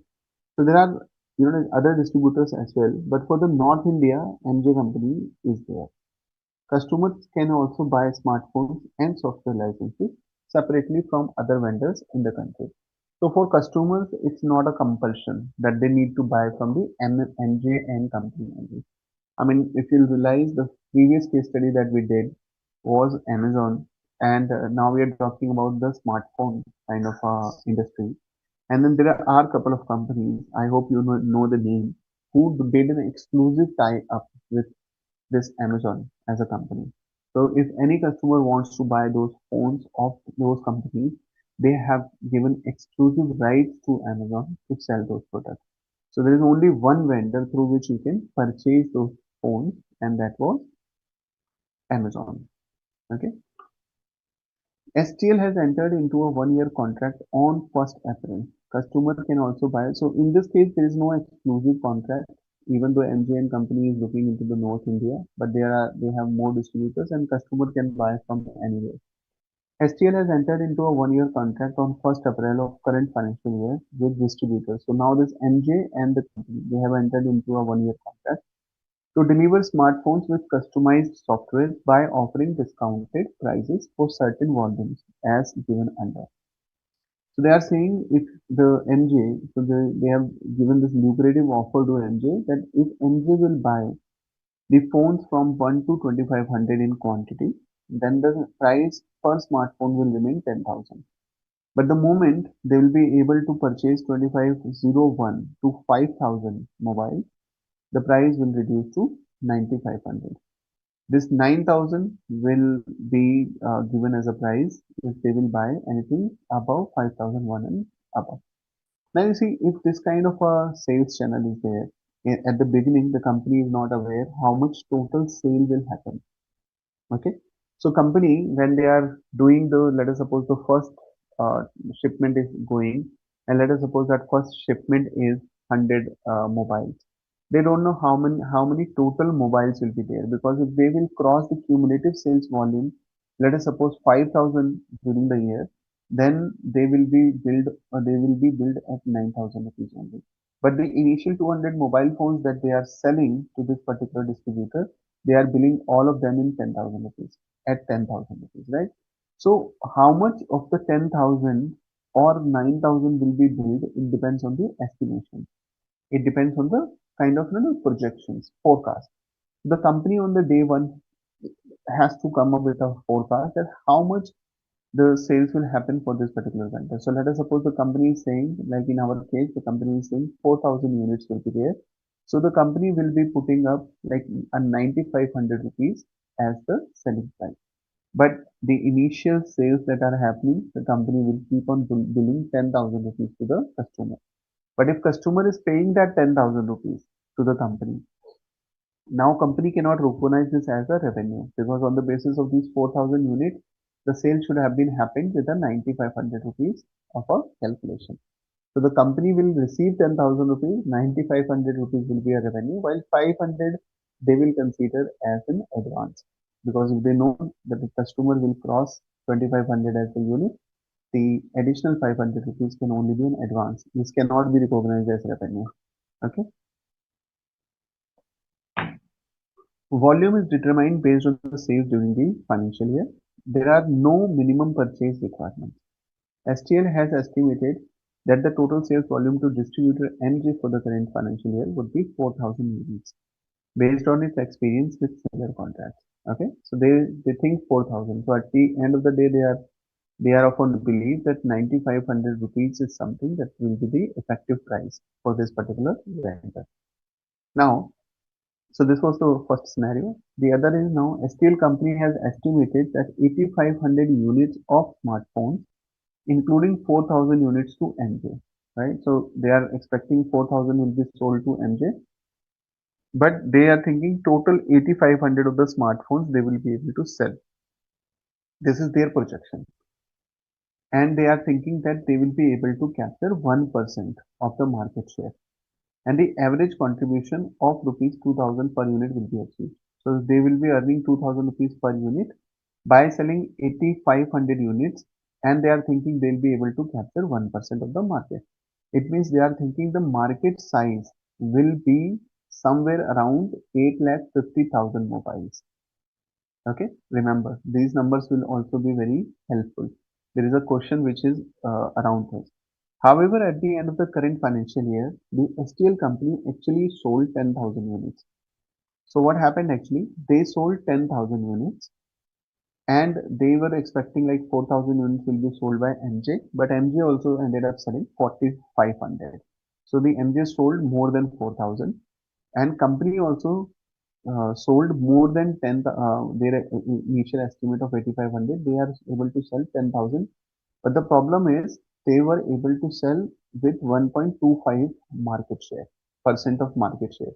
It means while the initial they thought the market size will be 8,50,000 units, now this particular thing has changed. This will be 10,000 divided by 1.25%.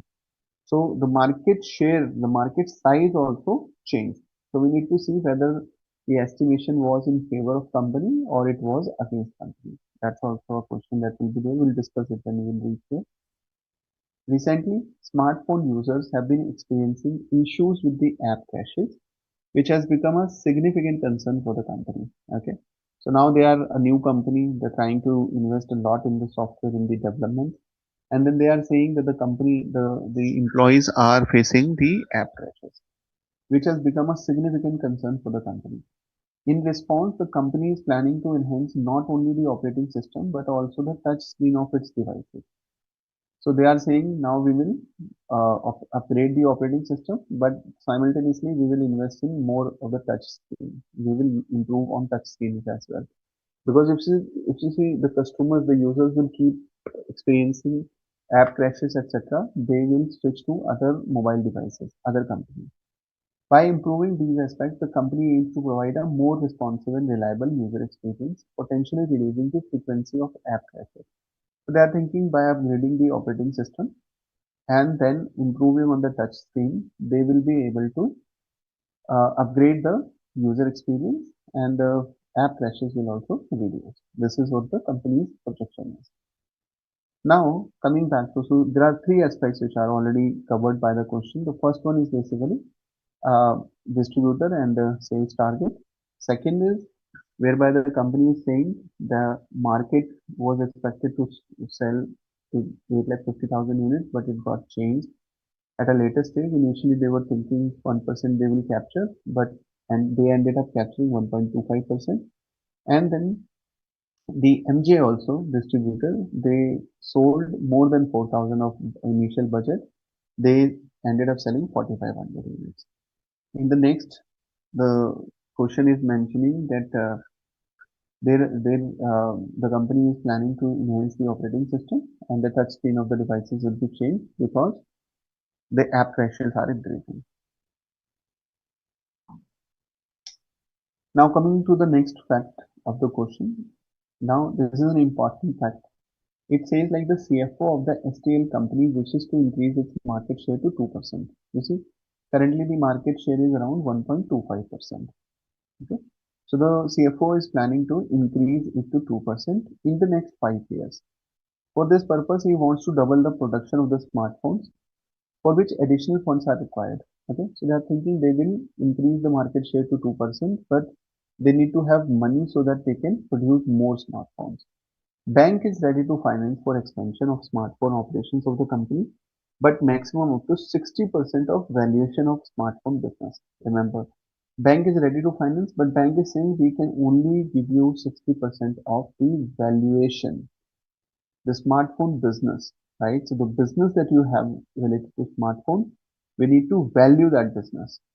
Okay, valuation is very simple. How much will be the future benefits, or what will be the future cash flows that you will have, and we can discount it to make it a total valuation for current year. So they are saying we need to see what is the maximum up to, we can provide you only maximum up to 60% of the valuation. The details in the table given below, they are more or less like to calculate the value of the business. Okay. So the CFO has been provided with the following information of the company by the accounts manager. So there is an account manager who has provided this information to the CFO. So they are saying that the property, plant and equipment right now is 300 lakhs. That is the value. Working capital is 200, okay, lakhs. Equity and debt. You see, so we are assuming that there is nothing else. So what is happening? Like the equity is 200 lakhs, 9% debt is 300 lakhs. So what is happening? 500 lakhs of money they have in their bank account, which is 200 equity, 300 is debt. How they have spent this 500? They have put 300 lakhs in the property, plant and equipment. And then the 200 rest is in the working capital. Okay. So they have, 200 positive working capital, which means they have 200 lakhs of more debtors than the creditor. Simultaneously, they are saying corporate tax rate is 30%. Risk-free rate of return in the market is 6%. So risk-free is 6%. Okay. Asset beta of the industry is 0.6%. Asset beta of the industry is 0.6. The market rate of return in the industry is 10%. So while the risk return free return is 6%, but the industry that I belong to can earn 10% in return. Net operating profit after tax for the current year is 200 lakhs and sales for the current year is 1000. So company is earning around 20% of the no part, which is the net operating profit after tax. The PPNE is being depreciated. So they are saying PPNE is getting depreciated at the rate of 20% on opening balances. So whatever the opening balance of this 300 opening balance is there, then 20% of the depreciation will be there. The sales volume and the net operating profit after tax. The sales revenue and the net operating, which is like 200 and 1000. They are thinking the company is expecting that they will grow by 20% per annum for the next 3 years. Sales volume will be stable from fourth year. So from fourth year onwards, sales volume will become stable. Onwards, an incremental capital expenditure will be offset by depreciation. So there will not be any incremental capital expenditure as well. Okay, that will be offset by depreciation. Assets PPNE and working capital turnover ratio shall remain constant all over the year. So the asset growth and the working capital requirement, this will be growing at the same pace. This is the third fact. So we need to do the valuation of this particular business and then the bank is ready to pay us 60% of the total valuation. Okay. The next question says that JB Limited Canada. Now there is another company which holds 25% equity in the SCL company. So they are holding 25% equity. Further, JB Limited has appointed 30% of the directors are there, which JB Limited has appointed, has advanced loan amounting to 25% of the book value of the total assets of STL. Okay. Company of 500 lakhs and has guaranteed. So 25% of the loan amount has also been given. And then they have guaranteed 25% of the total borrowings. So they have debt of 3 lakhs, but the guarantee of 20% of this debt is taken by JB Limited. During current financial year, STL company has sold 1000 units of smartphone. Now what is happening? The STL has actually sold 1000 units of smartphone to 7000. Clearly, it seems like the JB Limited definitely have some level of influence on this particular company because they are holding 25% of the equity. They are appointing 30% of the directors. They have given 25% of the loan, and then the company of 500 lakhs and guaranteed 2500 of the total borrowings as well. And that's why the company has sold to JB Limited the smartphone in 7000 rupees. If you can recall, the company was selling to the distributor, the MJ distributor, at the rate of 10,000.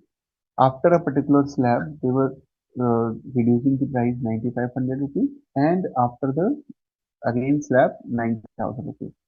So, okay, remember over here it is not like that for 1 to 2500 the billing will be 10,000 or 2500 to 5000 the billing will be 9500. It is like if they will cross 2501, then the billing of first phone will also come down to 9500 rupees. That's why it is cumulative sales volume. Okay.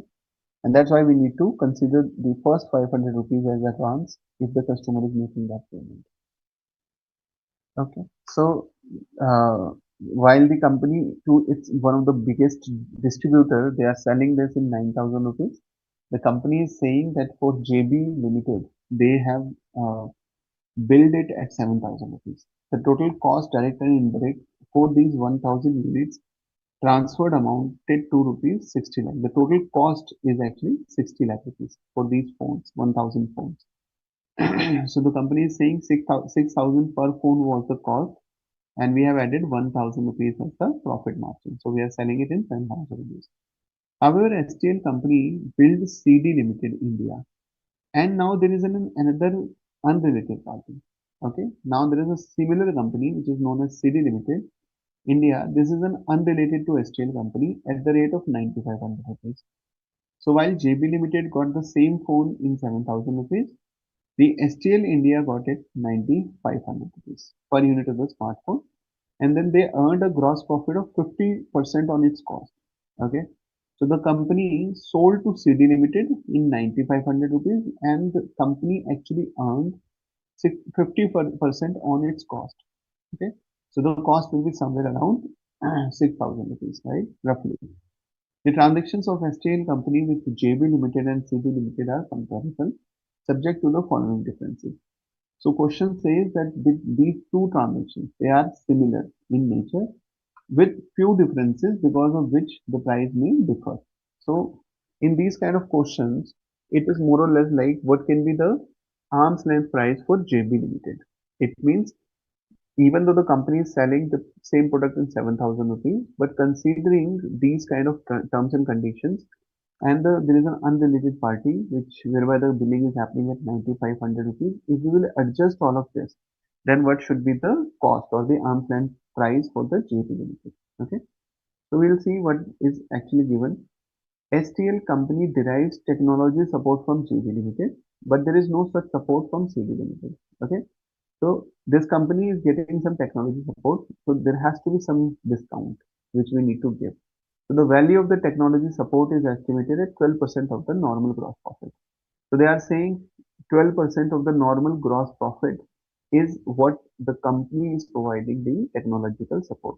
So if the company is providing 12%, we can reduce this 12% from the margin that the company has made on the CD Limited, because the STL is getting some technical support. Then JB Limited gives business in large volume. So now there is some volume related aspects as well. So CD Limited is not giving us that volume, but the volume that the JB Limited is giving, it can fetch 8% of the normal gross profit. This is the margin that we can fetch. So this 8% additional discount will be there. This 12% reduction in price will be there because of the technology. 8% normal gross profit will be there. So this can also be reduced from the profit that we made on CD Limited. Third is for supply of smartphone to JB Limited. STL company neither runs any risk nor incurs any marketing cost. So JB Limited is kind of a known party, so they don't do any marketing cost, etc. And while to reach out to CD Limited, they have to do some marketing cost. So the company is saying the additional marketing cost that we ended up doing was 10% of the gross profit. This is what we did for CD Limited. While for JB Limited, we were not able to, we have not made any such excess cost as well. So it means this 10% is also extra when we are talking about CD Limited. So if we are calculating a price for JB Limited, this 10% can also be considered as a discount. STL company offered 3 months credit to JPL Limited. Now STL has given some JB Limited some credit which they are not given to CD Limited. It means this additional credit that they have given, they should have charged more price for this. So this 2% of the gross profit, which is the cost of this particular 3 months credit, this should be added back, because now this should be the extra price the company should be charging from JB Limited because of some additional benefits, additional facilities. So while the initial three, they can be reduced from the margin of CD Limited because there are some additional benefits we are getting from JB Limited. But the last one, because we have given some extra uh, credit period to JB Limited, this becomes additional burden. So the prices of the JB Limited should be increased. Okay. So we'll see in the solution as well. But you see in this whole question, the facts of the company or the background is less, but the facts of the case studies or the questions are more. So when you come across any such kind of questions, you have to be very careful because each word that is written over in this case study can have an impact on the solution that you will be writing in the examination center. So we need to be very careful. We are moving to the question and answer, and let's see. The first question is determine which of the following statements correctly explains the customer's pain. So when anyone is buying this particular phone of this company STL, what is the biggest pain the customer is facing? Apps, they are getting crashed. The second is the touch screen technology. Third one is the operating system. Or fourth one is the slow screen touch response. The question in itself says that the app crash is a problem that the customers are facing.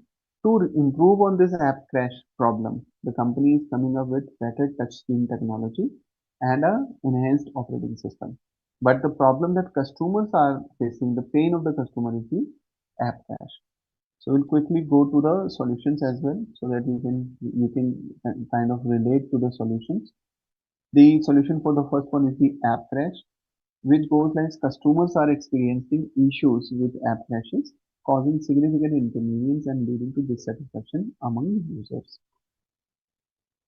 Second is saying using the Kano model of product development and customer satisfaction, which feature does the touch screen operating system fall under? So this touch screen or operating system that we are talking, which one is the kind of a situation in the Kano model? So the first one is says the performance attribute. So do you think the customer is able to relate to the touch screen and the operating system that much that it is impacting the performance of the device? It is not, obviously. In different qualities, it's not, right? In different qualities, not here. The threshold attribute says something which is on the border. It means if the customer is getting this threshold, I mean, they don't care. They will never appreciate. But if they are not getting it, they will go dissatisfied. So threshold says that you are on a borderline. So if the customer is getting good apps running operating system, they will not appreciate it because that is what is bare minimum expected. But when they will start facing app crashes, they will start complaining about it. And if there is any reverse qualities in kind of a product, then that's also not true. So in the second, as per the Kano model, we are standing somewhere around at a threshold attribute, which goes like when these characteristics are met, they are taken for granted. I mean, customer generally don't care. If you are giving them good touch screen, this is what they are expecting, that this is the bare minimum which will be there. But when they are not met, they cause dissatisfaction. So customers expect these qualities and regard them as basic. It is unlikely that they will mention them to the company when asked about the quality attributes, right? So if the application screen is going fine, operating system is working okay, then even if you'll ask for the feedback, the customer will never appreciate them because that is bare minimum for the customer. So that's why it is a threshold attribute. Third one is STL company provides the customer with software license that will be significantly customized and installed to make the software function with the smartphones bought by the customer from the company. STL company also sells smartphone and software license separately in the open market. Determine whether the company has a single or multiple performance obligation under the contract with the customer in accordance with the IND AS 115 revenue from contract with customers. So understand that the HCL company is actually software licenses. See, so there are software licenses that are customized and then they are installed in the software function with the smartphone and then they are selling it to the customer. So customer is not buying two separate kind of services. They are not buying software separately and the devices separately. But while STL is actually selling the smartphone and software, they are selling it openly in the open market as well. So if the customer wants to buy softwares licenses, they can buy it. They want to buy smartphone devices, they can buy them separately as well. Okay, so these are, I mean, two different segments, two different class of transactions for the company. First one is whereby they are selling the mobile with the application with the software to the customers. The second one is whereby the customers, anyone who wants to purchase, maybe a B2B kind of an arrangement, while the first one is the B2C, second one can be B2B. So these are the arrangements. So the company is asking, the question is asking if they are selling it to the customers, whether they are under a multiple performance obligation or under a single performance obligation. So the options are, the company has two separate performance obligations. One is for supply of the smartphone and second is supply of software licenses. They can be sold in the open market. But we are talking about when they are selling it to the customer, right? There are no two separate obligations. The company has two separate obligations. One is the supply and the second is supply of software.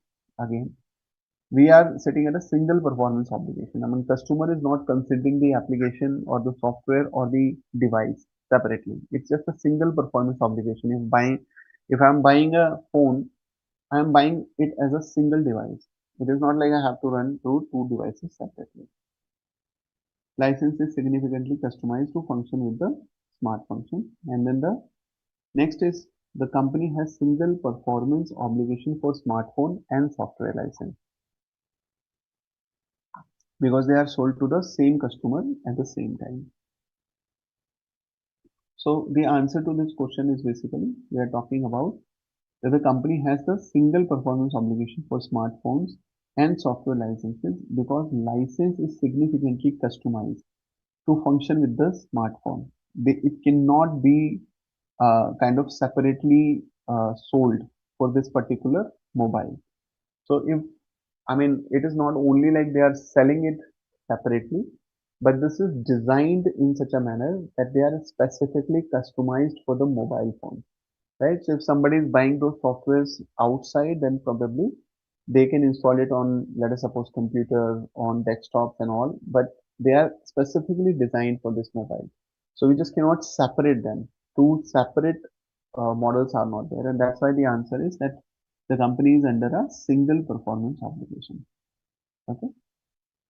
Fourth is, determine the amount of market share variance and market share for smartphone during the current financial year. So they are saying now calculate what is the market size variance and market share variance. So you see there is market size and share, both were mentioned above, and the question actually ended up saying that the STL, so they thought that 8500 units of the smartphones they will be able to sell, but they ended up selling how much? 10,000. So this is basically a market units. This is a market volume. So the question is asking market size. Market volume or market size is the same thing. Okay. So they are saying what happened when we are talking about the market size. But when you are talking about the share, then I thought that the company will have 1% share, but the company ended up having 1.25% share. So if I'm talking about the market size, obviously it is initially 8500, but I was thinking 1%, which is 8,50,000. Now the market size is 10,000 divided by 1.25. I'll quickly do a calculation because maybe question will not show you this. But I'm now talking about 10,000 divided by 1.25 percentage, which is how much? 8 lakh units. Okay.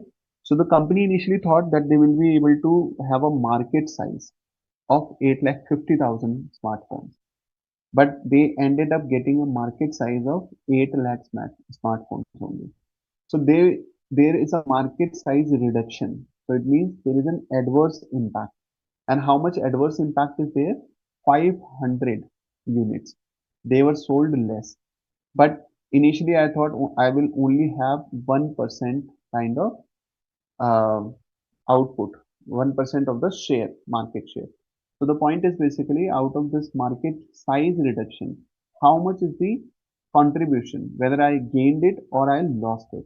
So in this case, if I'll only talk about the market size, then the market has reduced in size and this is becoming adverse against me.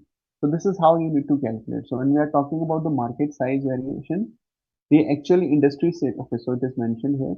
So initially what happened that we are able to, in the market, 8 lakh units were sold, while what we thought will be 8 lakh 50,000 market share.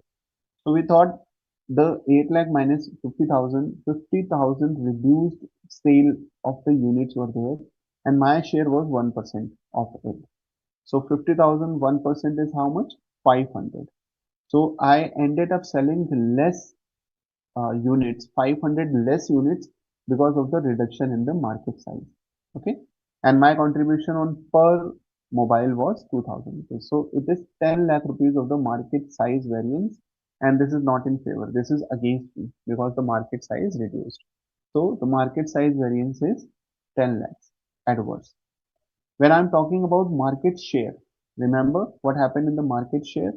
So I was initially thinking of 1% as the market share, but I ended up getting 1.25% of the market share. So market share is actually positive for me, right? So when I'm calculating the market share variance, I'm thinking 1.25% minus 1%.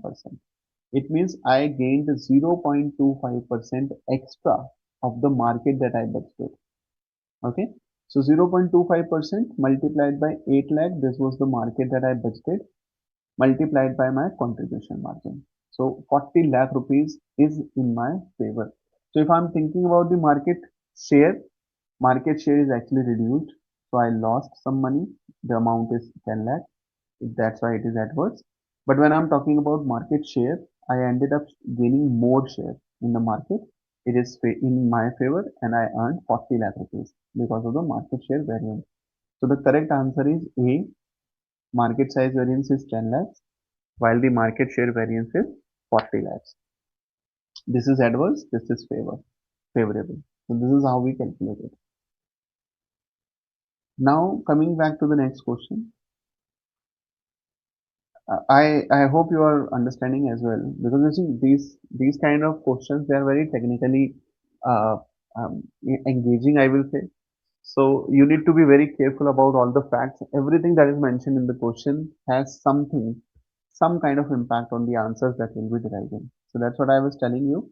In the first case study, we had a lot of theoretical knowledge, a lot of background of the company. So over here, if you see, there are a lot of facts which are given with less background of the company. So the next question says that are STL Company and JB Limited Canada associated enterprises? Are they associated or not? So there are a couple of conditions of being associated. Let's see one by one what is JB Canada has done.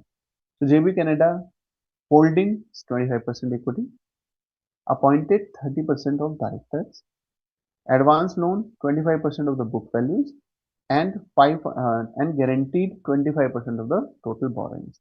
So there are four conditions that are there, and then the company is asking, they are asking whether they are associated or not.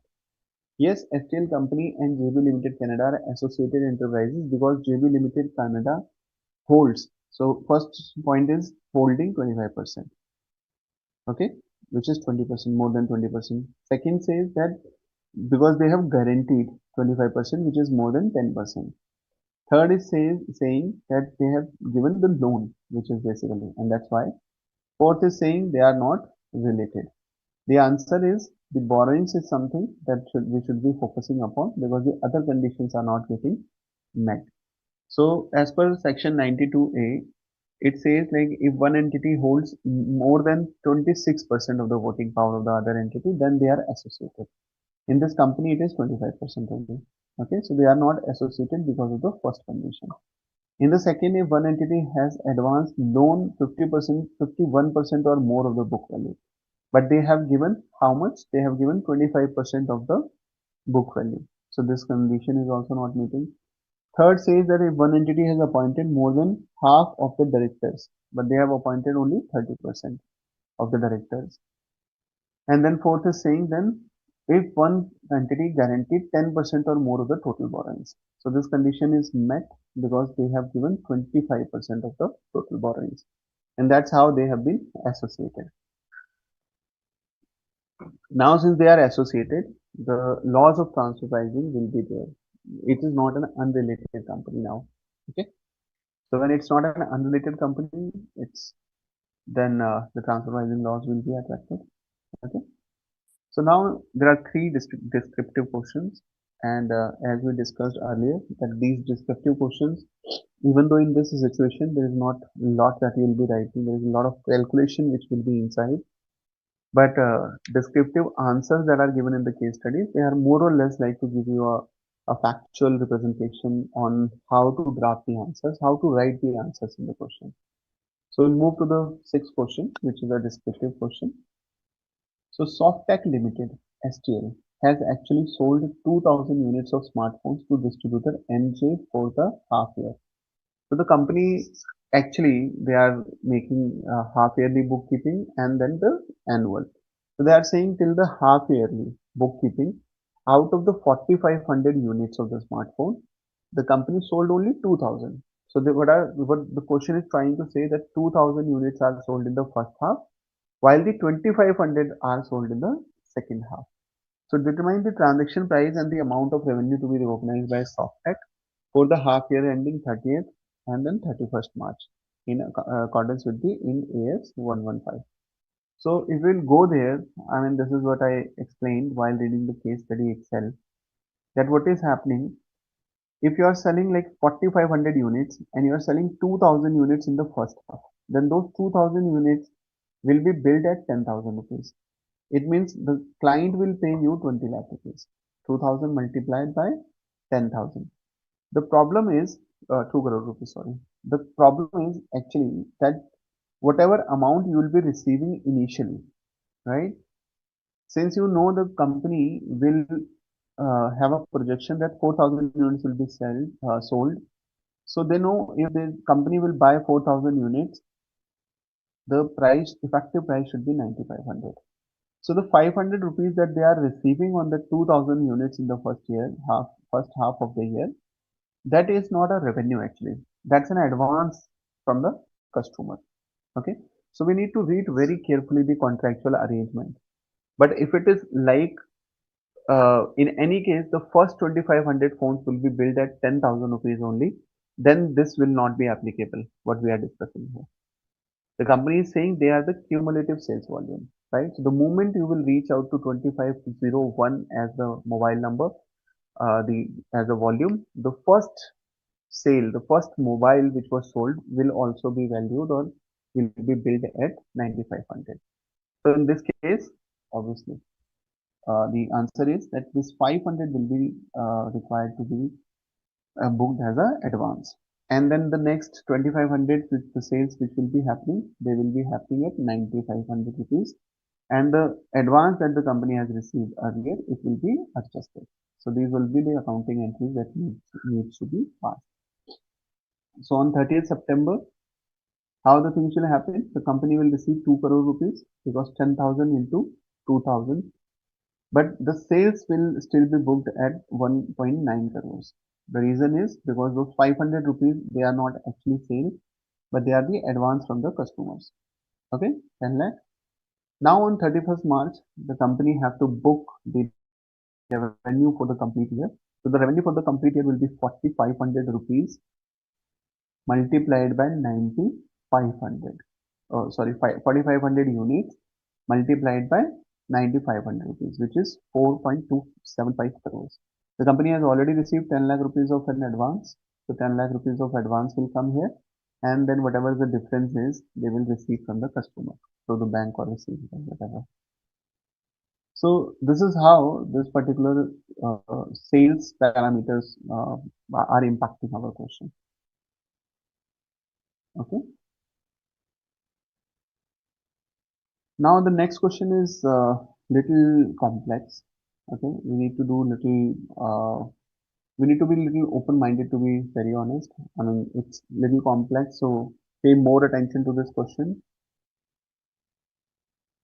Now they're asking you to do the valuation of the mobile business, smartphone business, so that the CFO can get the loan from the bank.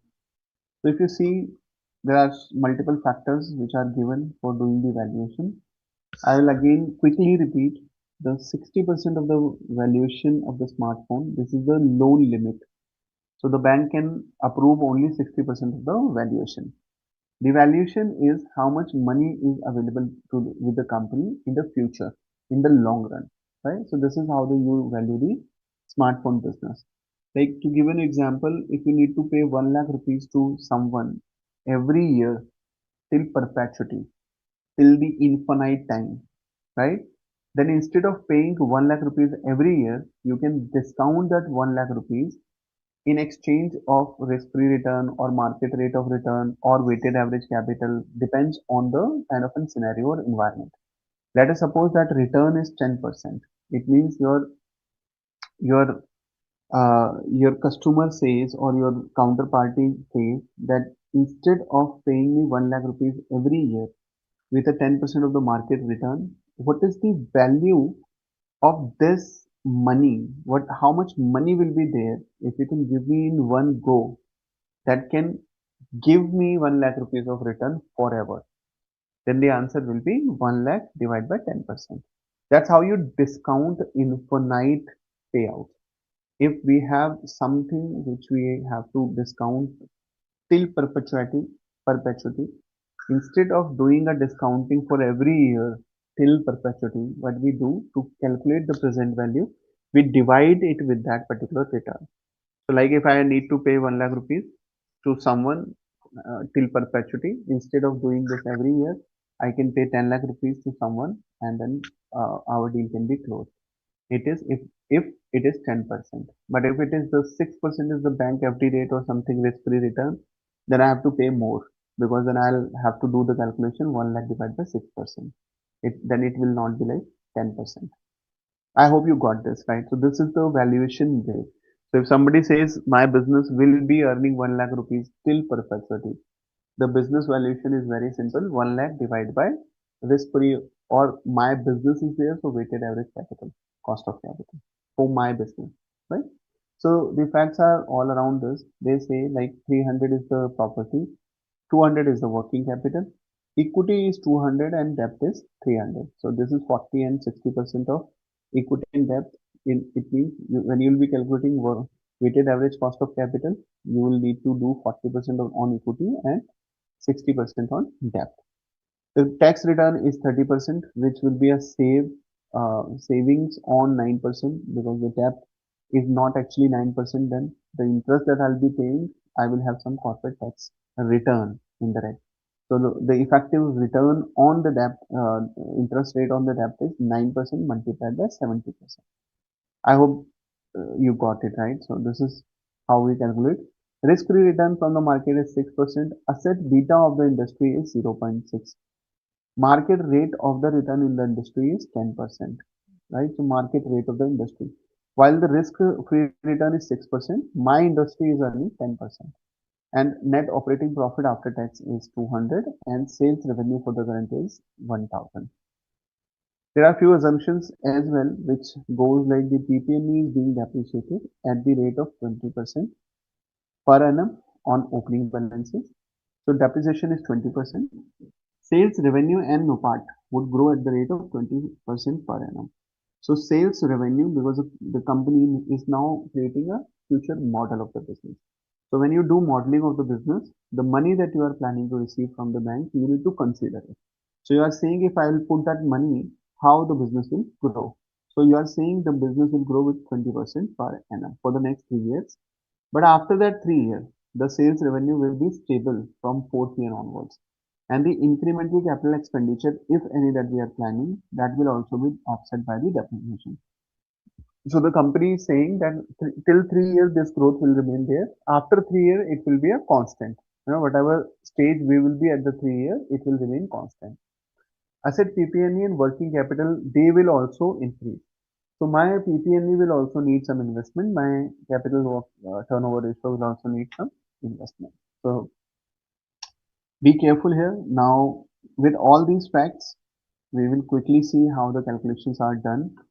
So the first is basically how much money we will need, right, for our assets and for my working capital, etc. So the first table is actually calculating the depreciation and the working capital requirement. So they are saying they are standing at a zero, right? The zero as a period.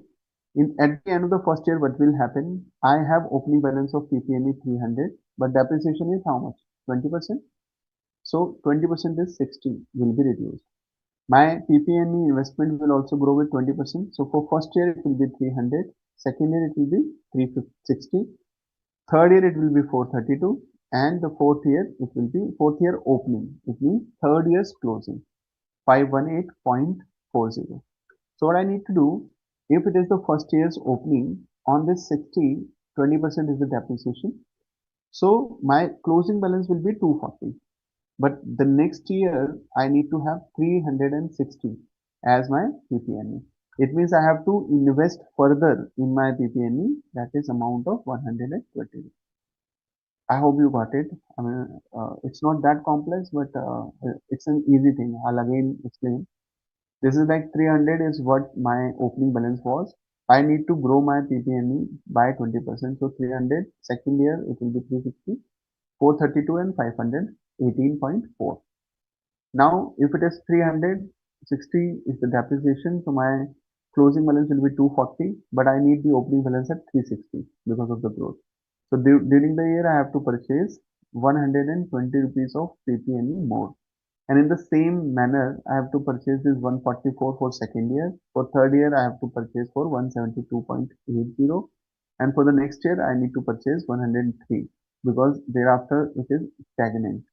So I need not to invest further. No further 20% will not be added.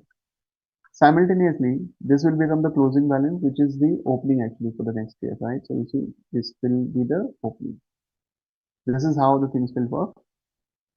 Now sales is also growing. So today it is 1000, then 20% growth will be there, right? Fourth year onwards, it will be stagnant. So initial 3 years, it will grow like first year and second year, third year, fourth year, it will remain same. Working capital also, it will grow 200 currently to 240, 288, 345, and then it will remain same. So we need to see, so working capital requirement is this much, sales is this much. This is my PP&E investment that I'm doing on year basis.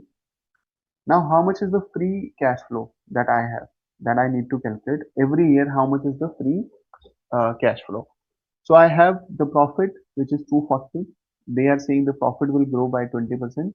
So for first year 240, second year 288, third year 341.5. Third year onwards it will remain same. Okay. So if this is my net operating profit after tax, this is after reduction of depreciation. So I will add on my depreciation back. So depreciation for the first year was 60, 72, 86.4. So this is the depreciation for first year. This is the depreciation for second year. This is the depreciation for third year.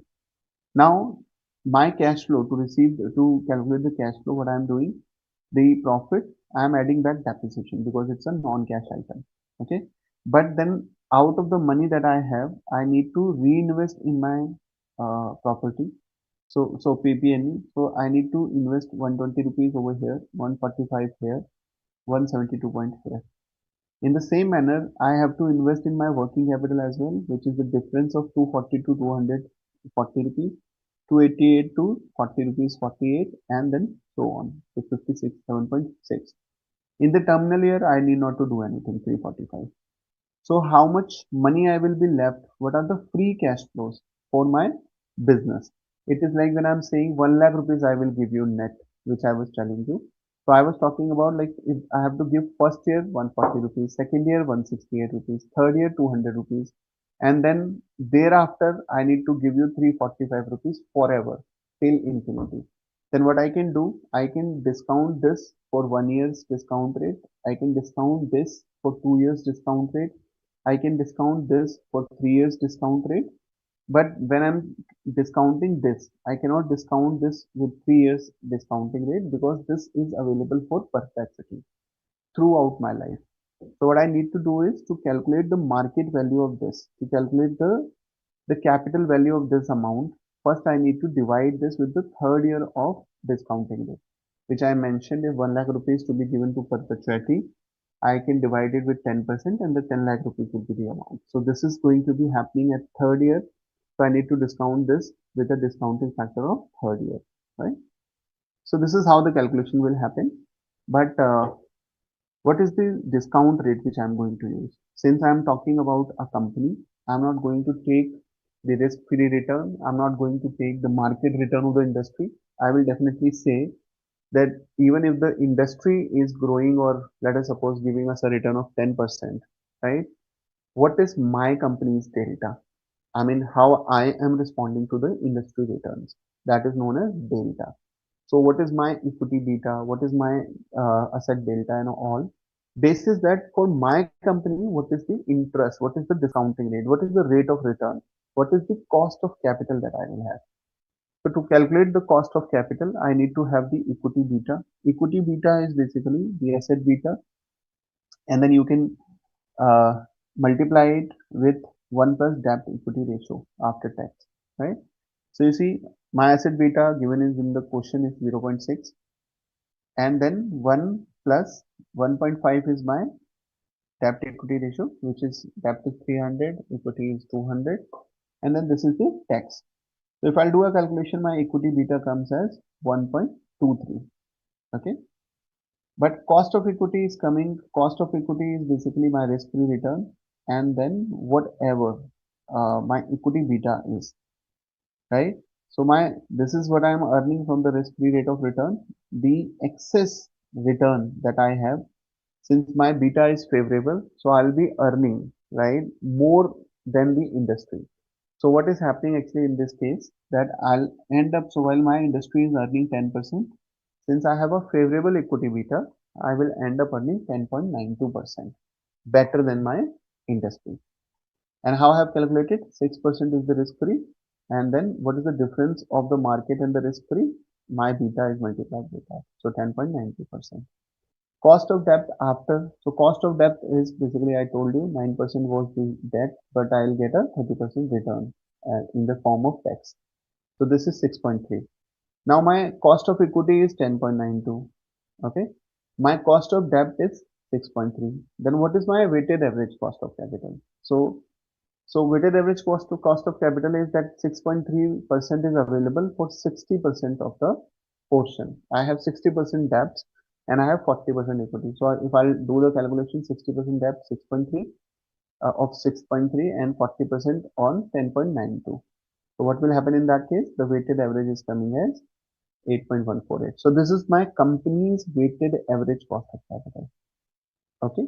It means I need not to go with the risk-free return. I need not to go with the market return. This is a company and the company, how much my company is making actually, right? Considering the leverage that I have of the asset and of the equity and debt, I can calculate that. So you see, these are my cash flows, 140 rupees, 168, 201 for 3 years. And then thereafter, I will get 345 till perpetuity at a discounting rate of 8.148. So if I'll need to get this 345.60 at the end of third year, then what is that total value? If I'll divide this with 8.148%, then this is the total value that I'm going to get after 3 years for the rest of the life of the company. And if I'm going to get this, I need to discount this with the third year because this is the amount that I'm going to get at the third year. So this is the first year amount. So I'm just calculating this first year with first year's discount with this present value factor. Second years with this second year. Third is this third year and third year. Right? Or if I'll multiply, this is the total value of the business 3788 that I'll end up calculating. And my bank has told me that I can get 60% on the total valuation of the business. This is how you calculate. So this calculation is little complex, but I'm pretty sure. I mean, this is not the first question that you have come across. So there are so many such questions that you are handling in the already in your CA final course. So this is not that complex. It's just like more attention is required. Okay. So the company can get 2000. 272 lakhs of loan, bank loan. We can move to the last question now. The last question is actually about what we discussed already. I explained, like, this is the situation. They are asking about the STL and the JB Limited's margin. So as I told, like 50% is what the company is making on a unrelated company, CB Limited, 50. And then we need to give some either some discount or to add some margin. So since JB Limited technology support is there, so 12% is reduced, right? And then we have quantitative discount, which is also uh, quantitative discount is also given to the company. And then the risk and the cost associated with the marketing, that is also given 10%. So we are just discounting it. What I told you, like discounting will happen. So if 50% I am making on one company which is not related, but I am getting some advantages from one company, then I need to discount that 50% at least for those advantages. So after adjusting this, I remain with 35%, but I have given some extra benefit as well to this company, right? Which was additional credit. So I need to mention about this additional credit as well. And then when I'll calculate this, it is 3%. Okay, it is like 1% every month. So for 3 months, so if that is the case, then 35% plus 3%, 38% is the market or the profit margin that I should be targeting if I'm selling to JP Limited. It means 60 lakh was the cost and 38% is the margin. So 60 lakh into 38% is 22 lakh rupees the profit should be there. So the selling price should be 60 lakhs plus 22 lakhs, 82 lakhs. While our company has actually billed at 70 lakh only. It means the company has undervalued or underpriced, right? So when we are talking about the transfer pricing, the arm's length price is 82 lakhs and this 12 lakh 80,000 will be the deemed income in the hands of the company because they are underpricing or undervaluing their sites.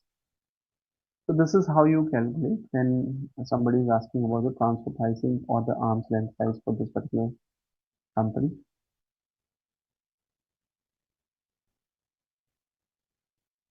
Okay, just a minute. Perfect. So with this, we have come to an end of this case study as well. And I would like to go back to Deepak ji now. I think I hope you learned something from today's activity. And over to you, Deepak ji. Okay, thank you, sir. On behalf of everyone here, I would like to sincerely thank CA Amit sir for taking out his time from a busy schedule. We truly appreciate the way you explained financial reporting, regulations, business strategy, taxation, as well as finance business valuation questions, sir.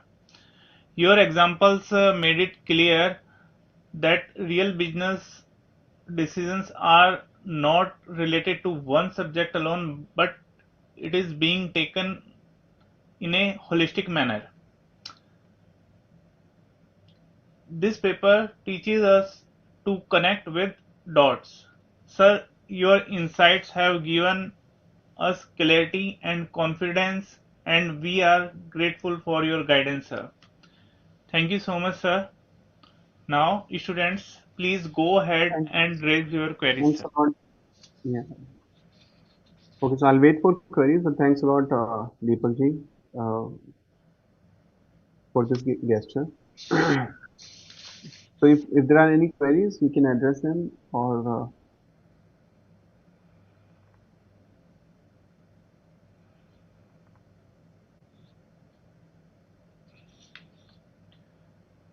Students, please note that this exam is designed to test your conceptual understanding and your application skills.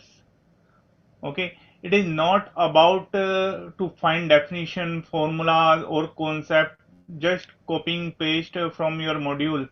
Okay, it is about how well you understand the concepts related to each subject and apply apply the concepts in real situations, like how a CEO, finance director, auditor would.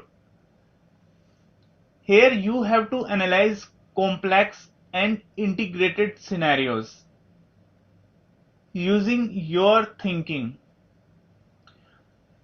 Why relying only on modules or search and copy won't work? Okay, you may spend too much time trying to find the exact section or theory in the module, especially when the answer is not word to word. If you don't truly understand the why behind the concept, even if you find the right answer, right framework, or right regulation or right standard, you may end up applying it in a wrong context, which will hurt your marks.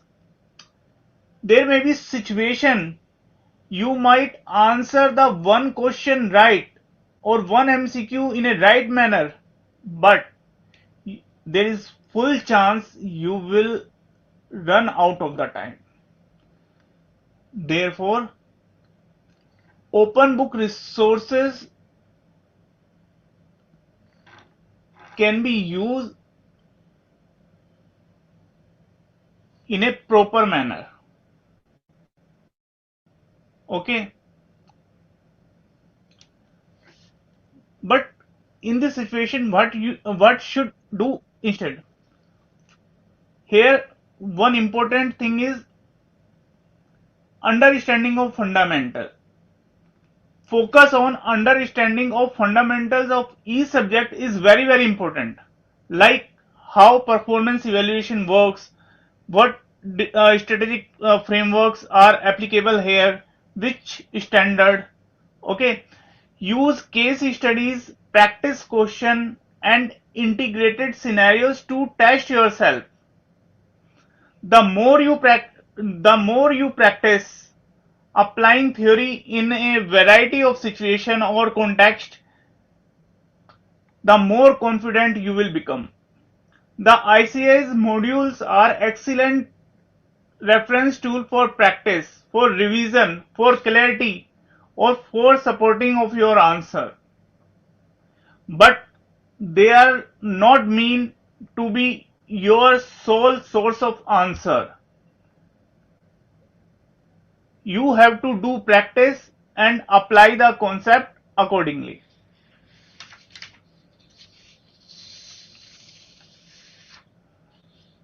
Uh, Normally student says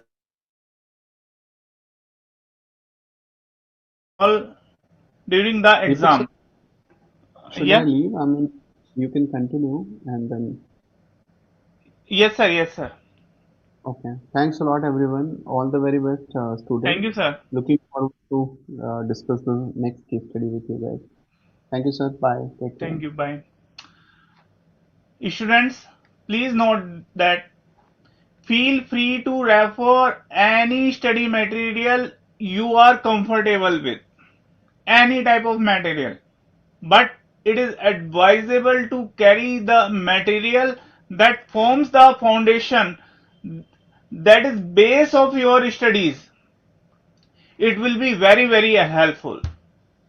In addition, any mind map charts you have created to simplify the concepts like Companies Act, SEBI, LODR, or your accounting standards, corporate governance, or any strategic model you can carry.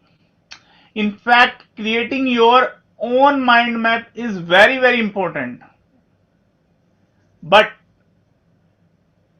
but the best mind map is your mind. If you have good conceptual understanding, then you don't need to refer any resource. First best resource is your mind. Therefore, I am again repeating, conceptual understanding is must to clear this exam.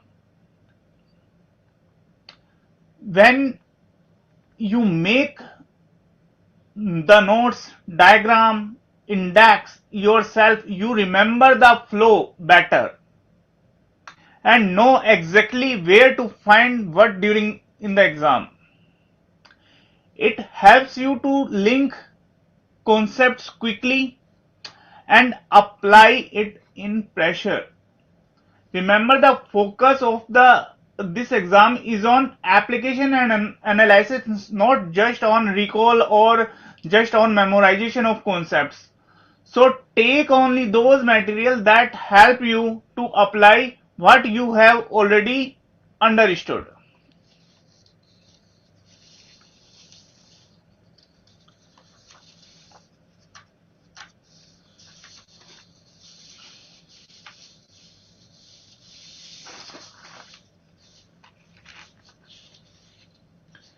Students, please ask if you have any query.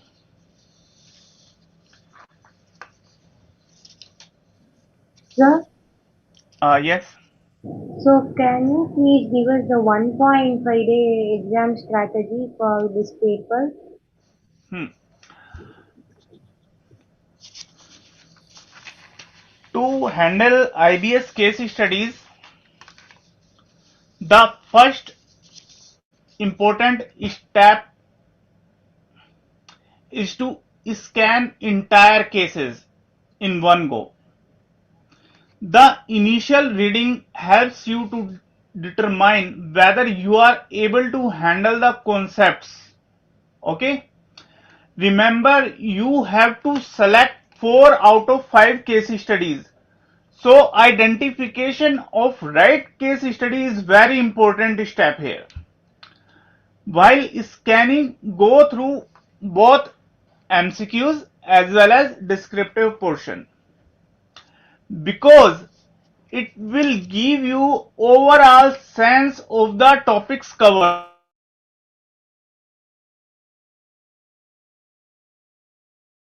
Case study you are most comfortable with, and carefully read requirement part.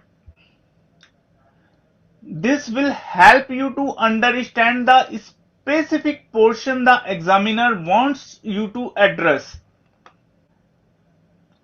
This could be any strategic model or any accounting standard, any regulation based question, anything. Therefore, understanding requirement is very important. For example, it's a common example I give in every session. If the question asks you to assess competitive environment, this signals you to apply Porter's 5 forces.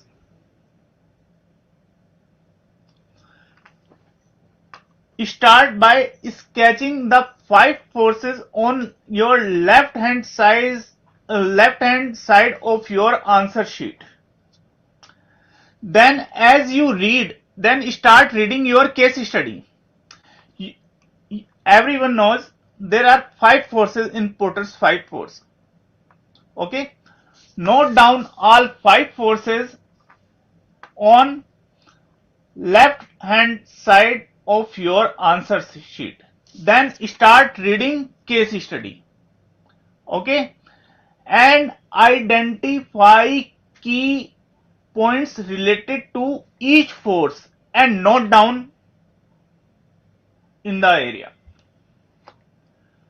For example, if case mentions limited suppliers, it is related with high bargaining power of supplier.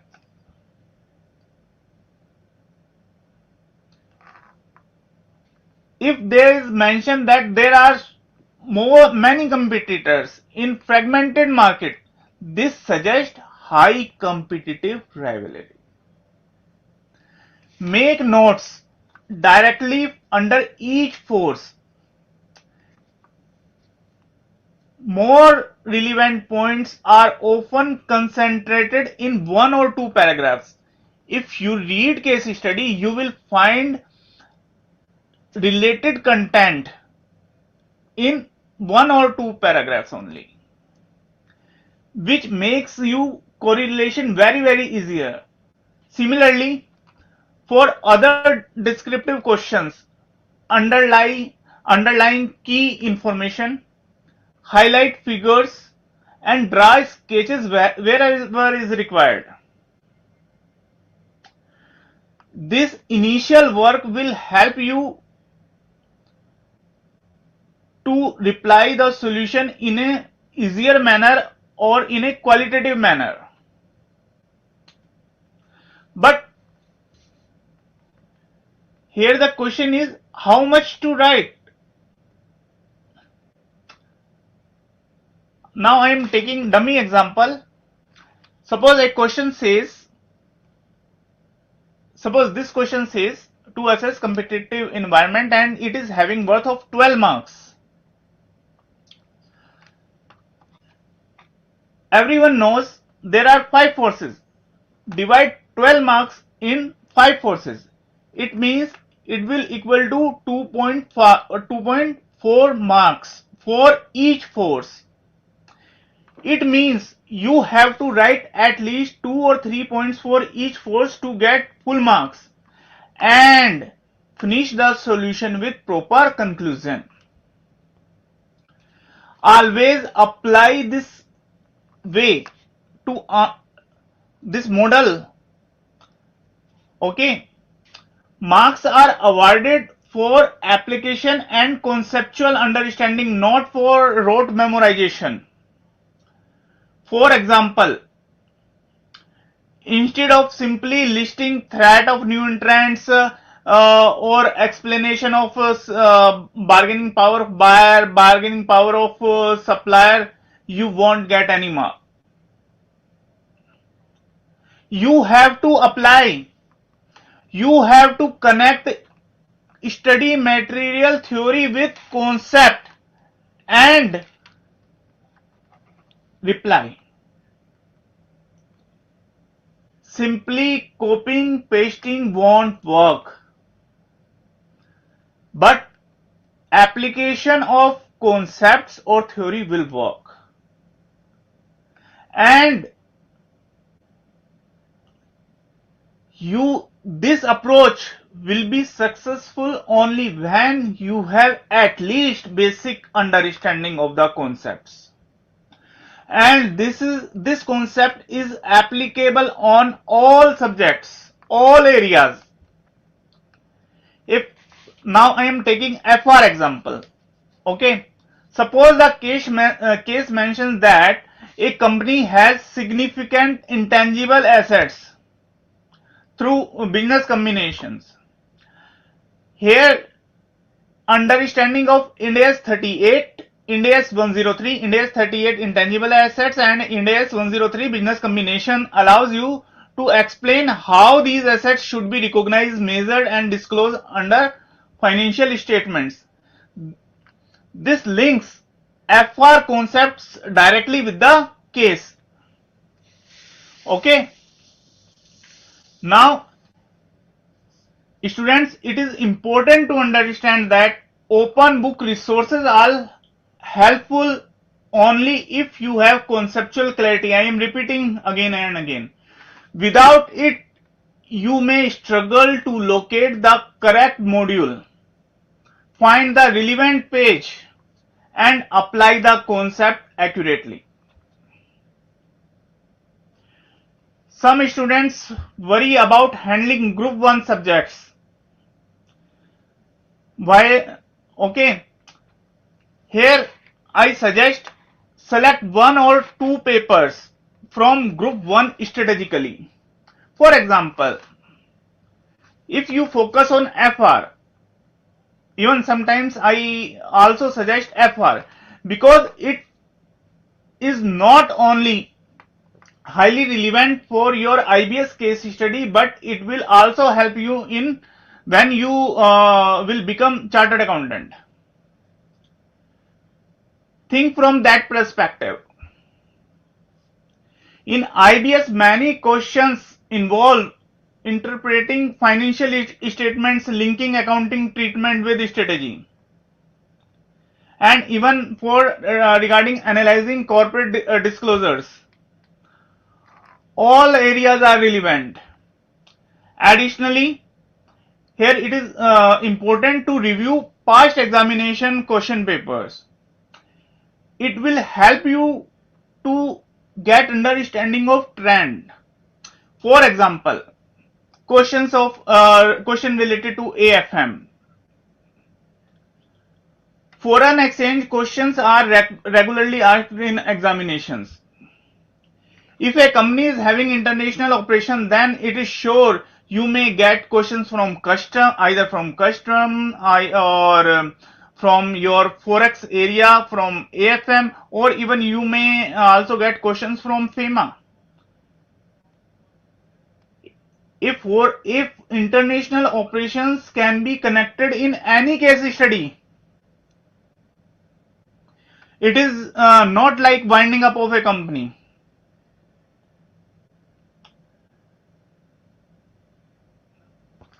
Therefore, while selective study is not recommended, but awareness of such trend will help you. Therefore, I am again requesting you to prepare this exam strategically. Okay. I have already explained you about resources of this exam.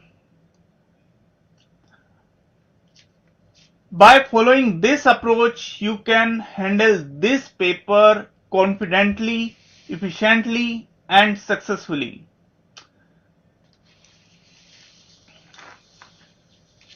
Okay. Any other query? Now I am winding up this session, students. To all the students who joined with us today, thank you for your active participation and your questions. Your interest made the session even more meaningful. Keep learning, keep exploring, and most importantly, keep practicing. Wishing you all the best in your preparation. And once again, a big thank you to Amit sir and to everyone who made this session a success. Thank you, everyone.